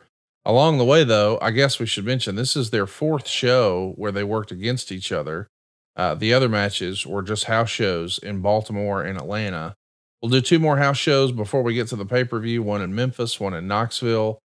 But as far as TV matches, that's it. Just these 2. The rest were all house shows. Ole is to be credited with bringing Stan in because they were friends, and Ole was booking at that time. And I remember hearing from Ole, he said, I'm going to bring in Stan Hansen. And so Ole's the one that got him in. And Ole's the one that brought Vader into WCW too. Because Ole said, we were looking at tapes of the helmet, you know, and all the entrances from Japan and everything. He said something to the effect of, if Herd wants something spectacular, that's spectacular. Yeah, it is. Yeah. So he's the one that credits it with bringing him in. And of course, Vader went on to have an incredible run. Incredible run. It's crazy, right? The way we remember things, and then when we look back on how things line up chronologically. WrestleMania 3, Andre and Hogan, that was 87. December of 87, if I'm not mistaken, that was when Vader debuted for New Japan. And I, cannot imagine, Vader with the helmet and stuff in the same world as Hogan and Andre. Wow. Right? It's pretty wild that he had, a 3-4 year run before he ended up coming to WCW. Right. And beat up a lot of people. Yes. Beat up a lot of people that weren't wrestlers, unfortunately. Tony, have you ever seen that famous match with Vader and Hansen where Vader's eye gets wrecked? It looks like his eye pops out. No. Oh, we gotta watch that one day. Yeah. They're going fisticuffs, and then just instantaneous, boom, his eye pops up. They stop the match for a little bit to make it look, I don't know if, the lore is that it gets popped out and had to go back in, but I think it just got him really, really good. Ooh, is a brutal one. But again, it just lends credibility. I'm not saying you got to pop someone's eye out, but just that physicality, you can't go through the motions on that. And the Japanese crowds are just insane. It's two of the most popular, the most memorable gaijin foreigners in Japanese wrestling history. I remember watching a match where Tiger Jeet Singh went into the crowd with a whip or a buggy whip or something. We're just beating people right and left. And fans were running and laughing. And someone said that we're fans of Japan. That's an honor to get involved in the match, to be hit. And I went, really? And he was just going right. He was going right down the aisles and just swinging that thing. Wow. I did an interview with Ultimo Dragon for High Spots. I did these shoot conversations, and Ultimo as a kid, was in, Tiger Jeet Singh going out into the crowd and whacking people. And, he went to school the next day and was showing people his arm. This is where Tiger Jeet Singh hit me last night at the wrestling show. Wow. Wow. But also, you'd be out at a sponsor dinner in Japan, and by the end of the night, these guys are wanting you to beat them up. Yeah, here, chop me. Come on, hit me. And you're I'm you had that experience too. People asking you to chop them. Wow. And it's not meant to be rude. Especially not. Japanese culture is super, super, super respectful, right? And there's some people that cross the line, but they will just touch you and squeeze your muscles, and you're just oh my gosh, what is going on? They just they love it, man. That's how I met Lois. I asked her to squeeze my muscle, and it worked out. Now you got 38 kids. 38 Howl at the Moon kids. Have you heard that? Luger talking, you could see it. Wow. What send you see that on the screen, or you got to send it in, Tony? I gotta mark it. Yeah. And I gotta mark it and send it to Nashville. Motherfucker was talking, and can we get another shot? Son of a bitch. Yeah. How many obvious leg slaps we got here, Tony? Oh, I forgot that's part of your gig. I mean, I know you're working on the shows, but I forgot you're actually making time codes of need another shot here. Yeah. I send them to Chris now too. What don't you do in for AEW, Tony? Is there anything you don't do? Take bumps. Take bumps. Hey, now hang on a second. Oh, look who's out there. There's Spivey. Yeah. Oh, look at that hair. Oh my God. He's got half Sting, half Ricky Morton. I love that. Sting in the front, Morton in the back. So here's a bit of trivia. I looked up a match between Spivey and Sting from Japan. Yeah. Because I was curious about it. Spivey pinned Sting in Japan. I'm what is going on? Wow. I don't know why that happened. Sting didn't do a ton of tours of Japan. It was just kind of a strange one. Right. And it's not like Spivey was monster pushed or anything. Right. Wow. How about that? Okay. Oh, Jesus. that was attempted to be 1, hilarious. 2, 3, count to 1,000. So that was supposed Blowing to be the hilarious. snot. Look at Stan. Snot rocket right away. Yeah. Luger was feeding for a clothesline. Yeah, but he ran right at him. so Stan still got him. I hope they show that again. Oh, they will. Man, my favorite U.S. title belt right there, the one that got away, they destroyed it, and of course they replaced it with the WCW design. This is still the old NWA U.S. tag team title. Did you have a favorite U.S. title back in the day, Chris? Of all the different designs, which ones did you like best? Was there a red belt at a time, or was it had like the shape of the United States on it? Yeah. Yeah, that's old school Mid-Atlantic. Yeah, that's my Blackjack Mulligan belt. Oh, here it comes. Here's what you're talking about. Yeah, he's feeding for the right. Ooh. He's gonna get him anyway. I mean, that just put Hansen over super strong because he just whacked him with the damn bull rope and didn't matter, man. Yeah. Absolutely, it did not matter. I want to ask about a story as we were talking about Vader. If you guys have ever heard this, have you ever heard the story that Vader beat up a promoter's wife on the way back to the ring one time? What? Yeah. No. Yes. I remember hearing that story about Vader had a lot of heat because he was on his way back and he was, the fans were on him and whatever. And the promoter's wife was standing near the door there, went in and he cold cocked her. Oh, jeez. Yeah, I heard that one. Whether it's true or not, I don't know. You hear things. And of course, I did hear us. Go ahead. How do you take me seriously with a mask on right there? You can't. I mean, that was a great shot of your lipstick, by the way. That's probably the best shot we've had of it so far. I always made sure that the left side went out because it was deformed. Yeah. Were people ribbing you that day with your outfit? Immediately. Yes, they were, Chris. Yeah, I got a lot of shit. Yeah. And it's so funny. It's like, it's ridiculous, but pro wrestling is inherently ridiculous. Of course it So is. like somebody's like giving you shit and like they're wearing little Speedos over there. Like exactly. Yeah. Yeah. It was one of those things where Ole just stands there with his hands on his hips and stares at me and walks and just watches me walk by. Look at this entrance, man. Sid was my favorite in this era, dude. I mean, to me, if you just sat down and you gave a kid a sheet of paper and a couple of crayons or colored pencils and you said, hey, draw me a pro wrestler, I think they'd draw something that looked like Sid. Amazing look. Absolutely. By the way, here's what Dave had to say about this finish. I know we're going to be talking a lot about this. Creativity versus credibility in pro wrestling. You really can't have both. The more you have of one, the less you have of the other. Everyone's taste falls somewhere in the middle. Total creativity without any credibility would probably be glow wrestling. Total credibility would be the UWF, which as far as booking by its very nature, can't have any finishes more creative than a clean pinfall, a knockout, a technical knockout, or submission. Without a doubt, the finish of the Sting Sid Vicious main event was the most creative finish to a major NWA show in many years. It ranks along with twin referee finish of Andre the Giant and Hulk Hogan NBC special for creativity.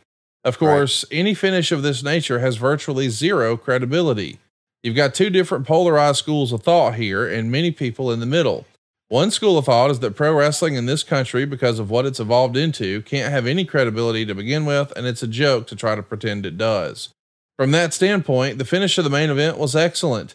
Another school of thought is that without credibility, at least in the main event, you can't sell a show to a mass audience. In that case, the finish of the main event was a mistake. On the other hand, given the circumstances at hand, the finish was brilliant. First off, there was a completely company directive to have a pinfall in the main event, basically. Sting wasn't going to lose the title. In other words, Sid is going to get pinned. Vicious is also the hottest singles wrestler in the promotion and quite possibly could lose a bit of luster getting pinned clean. In this case, Nobody really considers that Vicious got pinned, so he's still a strong main eventer in theory. So as far as the finish is concerned, the real test of whether it's a good finish or a bad finish is if the houses with Sting versus Sid Vicious rematches show some life at the box office. Even with a little extra life, the finish has to be a success, because shows of late has shown virtually no life. As a kid, I loved this finish. I got the vibe a few minutes ago, Tony, that you didn't love it, or did you love it? You just hated that production missed a shot. I hated that production missed a shot. Okay. Yeah. Absolutely, I did. What'd you think of the finish, Chris? Do you like this? Oh, I love it. I love it. I remember watching live and being like, what just happened? And like I said, I'm a Sid fan. I also love Sting, but I'm a Sid fan. So for a moment, I'm like, oh, hell yeah. Okay. Oh, wait, what? And then they had to go back to replay and kind of show what was going on. And I just was like dumbfounded. What the hell just happened? I loved it. They're going to, I think for this version, they're going to fix the shot that was missed. Maybe on the VHS. I don't think that they have it. Oh, we didn't have the shot at all. I don't think so, because I've only ever seen this version. I've never seen like the pay-per-view version. All right. All right. Well, see, we were fuck ups from the word go. We got some questions here for you, Chris, as we're watching our main event. The Kickout crew wants to know, hey, Chris, who would Chris say is his favorite big man in wrestling? Would it be Sid? We've heard about your love of Sid. Do you have a favorite big man other than Sid? Big man.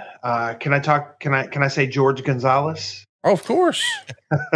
No, big man. So when I think big man, I think like Bam Bam Bigelow. I think Big Boss Man. Sure.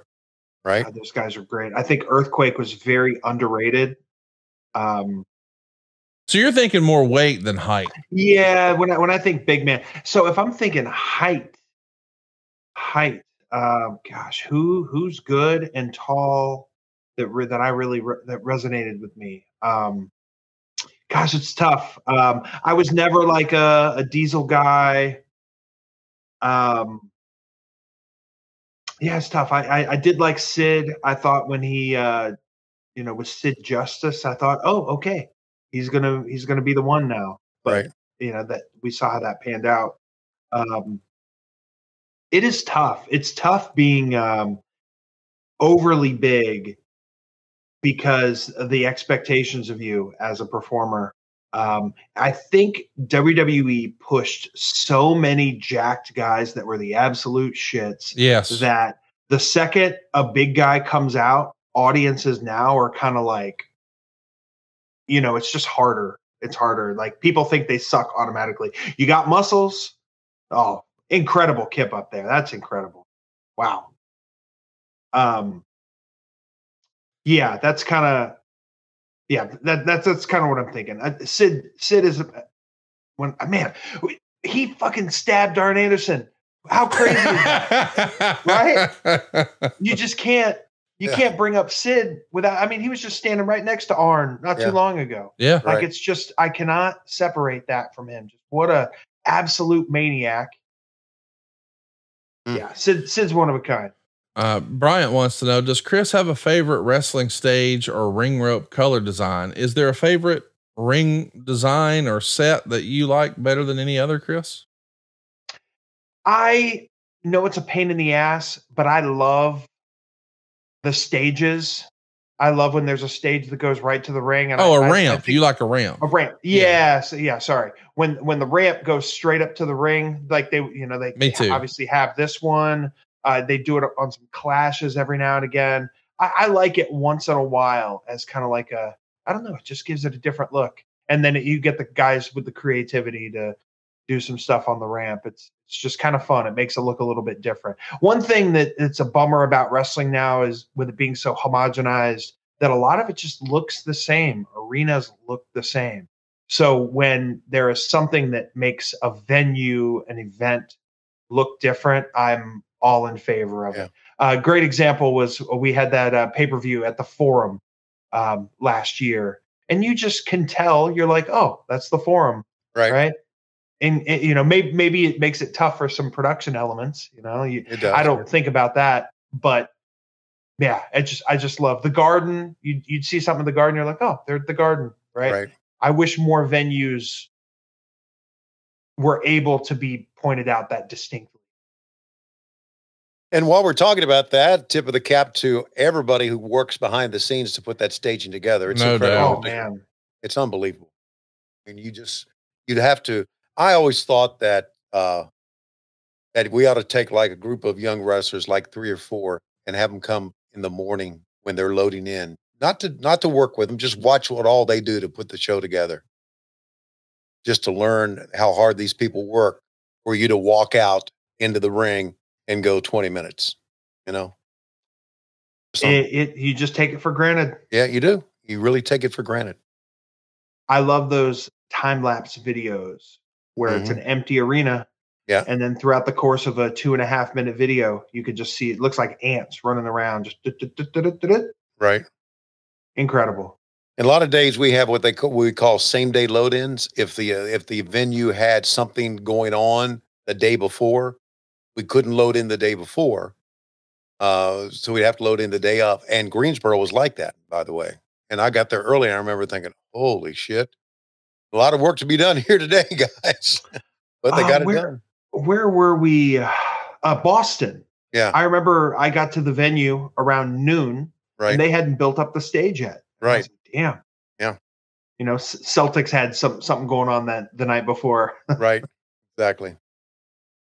Incredible, man. Oh, watch the monitors. Hey, if Taz is sitting there, he'd be so hot right now. He would be. They fucking better not. One of my favorite bits is, you know, because sometimes there are spots called to the table, like, oh, these guys are going to do a little thing. There's a guy doing commentary. They're going to have a little face off, whatever. But sometimes when you're feeling it in a wrestling match, you just grab the guy, you put him in the post, you put him here, you whatever, right? Especially the younger guys, they just don't put any thought into it. And you can tell somebody hits that desk and Daz had no prompt, and he's just like, these guys. Oh, I know. Yeah. It's he's a treat, man. He's a treat to work with. He really, really is. We have so much fun. I tell you a story about the end of Collision this past week when they hit the table, and we knew they were coming, and they put Carly Bravo. Carly Bravo. I was thinking which one, putting through the table, and I knew it was coming, and I was told, okay, at the end of this, we're going to run down the card, and we're going to have lower thirds of what's coming up at Dynamite. They go through the table, the monitors go out, okay, and nobody's going to come over to fix them, and it's fine. And Daryl's saying, okay, we're going to do the card rundown, and I pressed my button. I said, no, we're not, because I can't see shit, man. I have no idea what you're bringing up. Okay. So don't bring up the cards. And Daryl said, well, I can talk you through them. I said, okay. But and then by that time it was too late. Daryl said, no, we're just going to go off. So, yeah. You got caught in the middle there for a little bit, Tony. You're just like, yeah, right. You got the infantry on one side. You got some devil worshiping looking people on the other side. Right. You're just like, hey, I'm Tony Schiavone. Leave me alone. Carly Bravo's laying right at my feet. I'm thinking to myself, what can I do to fuck with him? Yeah. You know, can I dump something on him because, you know, he's a kid. He's nervous, right? I just thought but I let it go. I think what probably would have been the best thing is for you to kneel down and go, whisper in his ear and go, fuck was that? I should have done that. That's amazing. It is. Yeah. It's just nice and vague. Then his mind is racing. Oh my God. What did I do? Oh my God. The nicest guy in the world, Schiavone. Oh my God. Oh man. Wow. That was good. That's a hell of a spot. Yeah. I just, Sid just had this physicality about him where he's not lumbering. Some of these clubs to the back look good. When he's swinging a clothesline and Sting ducks, it's straight across. Yeah, man.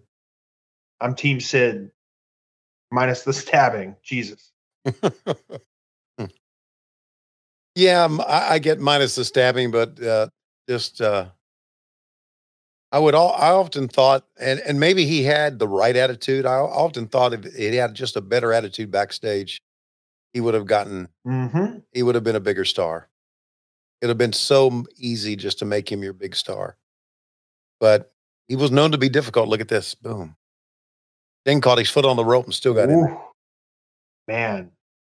Sid, could you help him out a little bit, man, and been like 1 foot closer? Shit. I think this is where we're getting to the shenanigans. He kicked the ref. Yes, he did. He goes, is that Nick Patrick? God Yeah. damn it, Nick. I'm trying to do my fucking dive, bro. Oh, Yep. Here we go. Now we got to go this other side. So the Horsemen are back out where they went in earlier. I guess we called it an establishing shot. But Sid is now going back there, and Sting is following him. Nick Patrick is keeping Ric Flair and Arn Anderson at bay here, and I think we're going to have some shenanigans afoot here. So Tony, at this time, is there a go position in the back? I assume you wouldn't have called it gorilla back then. Oh, we called it Jody. Jody. So now here comes quote unquote Sting and Sid, and Sting's going to go to body slam Sid. He collapses under the weight. Sid just won the world title. Look at the crowd. They're in disbelief. They can't believe Sting just lost on that move.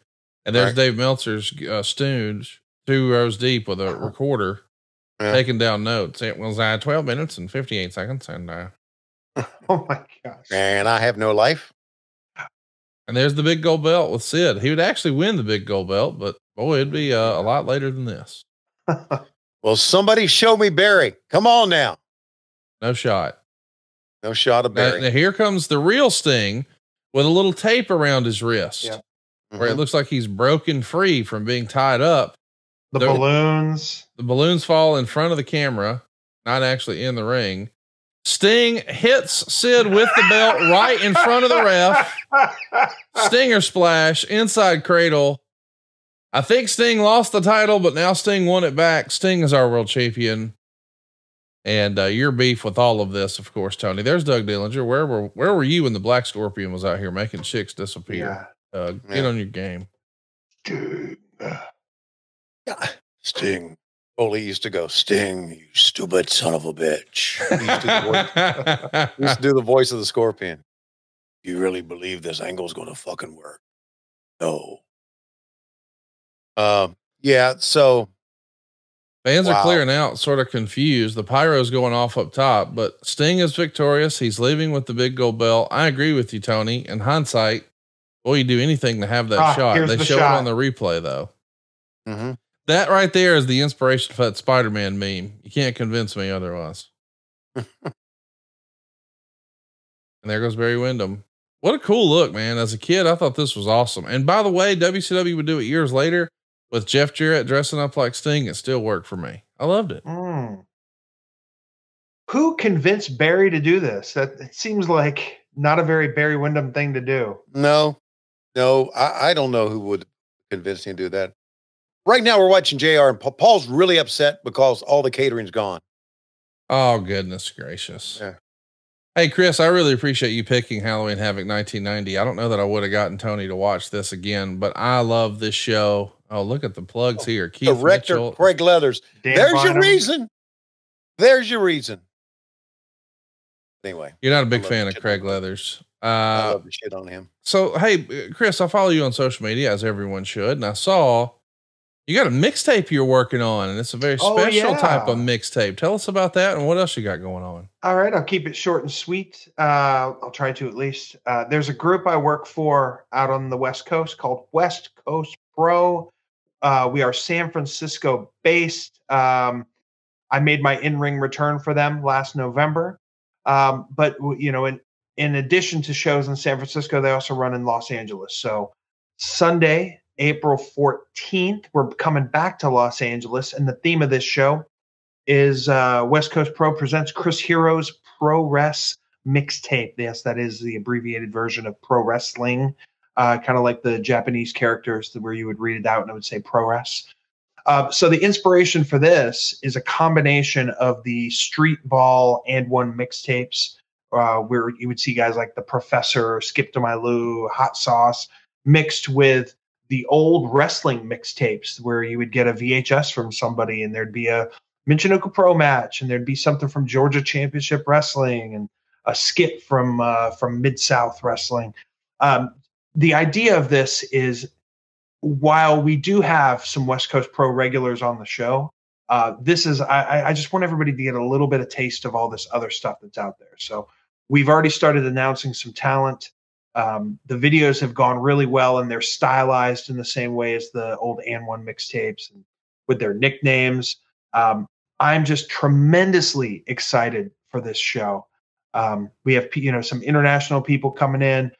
We have some people you may not have heard from in a while coming in. We got some hidden gems. I'm just really, really excited for this show. You'll see me over the next couple weeks tweeting and retweeting. It's always Twitter to me. I can't call it anything else. Me too. You'll see me sharing videos and hyping this up because I'm just really, this has my fingerprints all over it.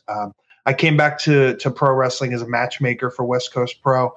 So just 30-ish kind of figure, make some matches, lend a little bit of my credibility to them, from my 20 plus years in wrestling, but then also just being around the youngish talent. It's just very inspiring. And it gives me, I format these shows. I help produce the matches. And then on some shows I actually wrestle on, which makes for a very, very full day. This mixtape will be very full. I'm tremendously excited for this. So just if you're curious about it, hit me up on Twitter, take a look and see what I've been sharing. And then I believe that show will be on High Spots TV, if you guys remember that one. That's kind of what I got right now. Chris Hero on all the social media platforms, Twitter, Instagram, all that. And hey, before I go, Tony, yeah, I wore this. Can you see my shirt? Norman. This is a WCW hockey jersey for Norman Smiley. How about that for a deep cut? He's not a Halloween Havoc era WCW shirt, but right. Just one of my favorite people in pro wrestling. Tony, you're one of my favorite people in pro wrestling, so I thought I'd bring a little Norman Smiley to the show great. today. I appreciate that, Chris. I really do, man. Yeah, Conrad, thank you so much for having me. Man, thanks for coming on. Sight for sore ears. And then if I can finish this just by putting over Mr. Tony Schiavone over here. I say this stuff to you all the time. I really do believe it.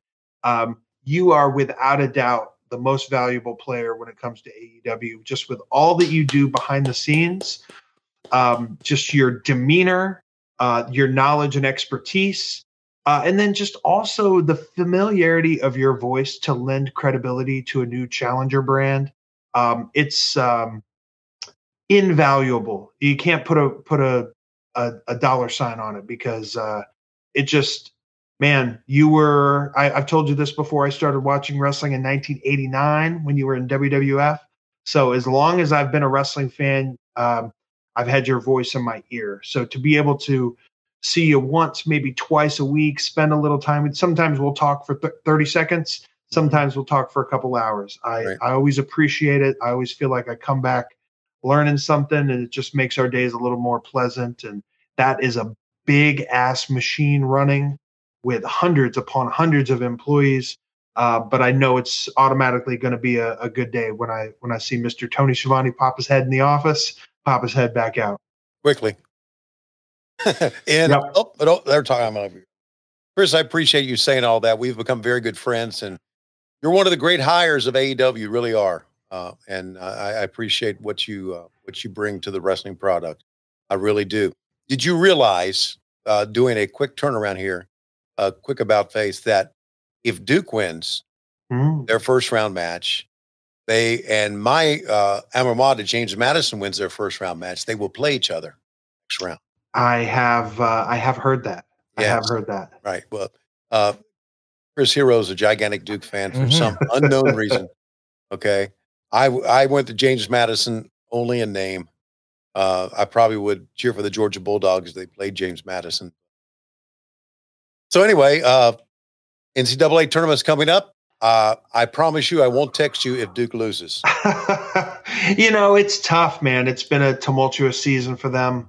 I followed Duke since I was 10, 11 years old. So wrestling just got a brief head start on me following, Coach K and the litany of talented basketball players he's had come through there. And it's just, I find it very rewarding to follow college basketball programs and, their staff, their players. You see people grow up and mature. You see some incredible games, good memories, bad memories. And, it's been a tough season. I've had the fortune to go to a couple games this year, and I'm hoping that, we have a run of luck. We play to our talent because, gosh, these guys, if you're looking from a talent standpoint, it's hard to argue there are many, many teams more talented than Duke this year, but that shit don't matter sometimes, man. But hey, who was it? I was trying to think of this the other day. Who was it that was it Tito Santana was wearing a James Madison? He sure was. Yeah, he wore a James Madison shirt on that gathering of the Juggalos. Yes, I saw that. I went, "What the hell?" Yeah. What, West Texas State or whatever, wherever Tito Santana went. Right. Go Duke. Bad things about Dean Smith. Yeah, bad thoughts about Dean Smith and about the Four Corners and about that program. Coach Keith just put on here, go Tar Heels. Coach Keith just woke up. He wakes up very, very late. He probably missed work again today. And then he would have the audacity to type in go Tar Heels on this program. That's some bullshit. That's some bullshit, Coach Keith. Coach Keith. Bullshit. And that's an original name, by the way. Coach Keith. Is that Keith with a K? Yeah. Come on, man. Come on, Keith. Chris, we appreciate all the time today. Thank you so much for making time. If you would like to see Chris in your town, he's available. Book chrishero@gmail.com. If you're like me, you need to follow him on Twitter. He is a fun follow @ChrisHero. And if you haven't already, make plans to join him April 14th at the Don Quixote in LA, the Pro Wrestling Mixtape. If Chris Hero is curating this, it's going to be awesome. If you can't make your way out to LA, don't worry. High Spots TV has you covered. That's @Chris Hero on social media, or if you want to book him directly, book chrishero@gmail.com. Chris, I love sitting under your learning tree. Thank you so much for the time this morning. It was a great time. And Tony, it looks like it's about that time. It is just about that time, ladies and gentlemen. Barry Windham has changed now back into a Chris Hero uniform, and it looks like he is going to go to LA and pretend to be Chris Hero. And the Widowmaker. The Widowmaker. I shouldn't say that. Barry's health is really bad. I shouldn't have said that. He might get a kick out of it. Yes. Yeah. We're desperately out of time. We'll see you next week on What Happened When. We come to you Wednesdays on Westwood One. But Mondays, we come to you exclusively and ad-free on Patreon, patreon.com/WHW Monday. And of course, adfreeshows.com.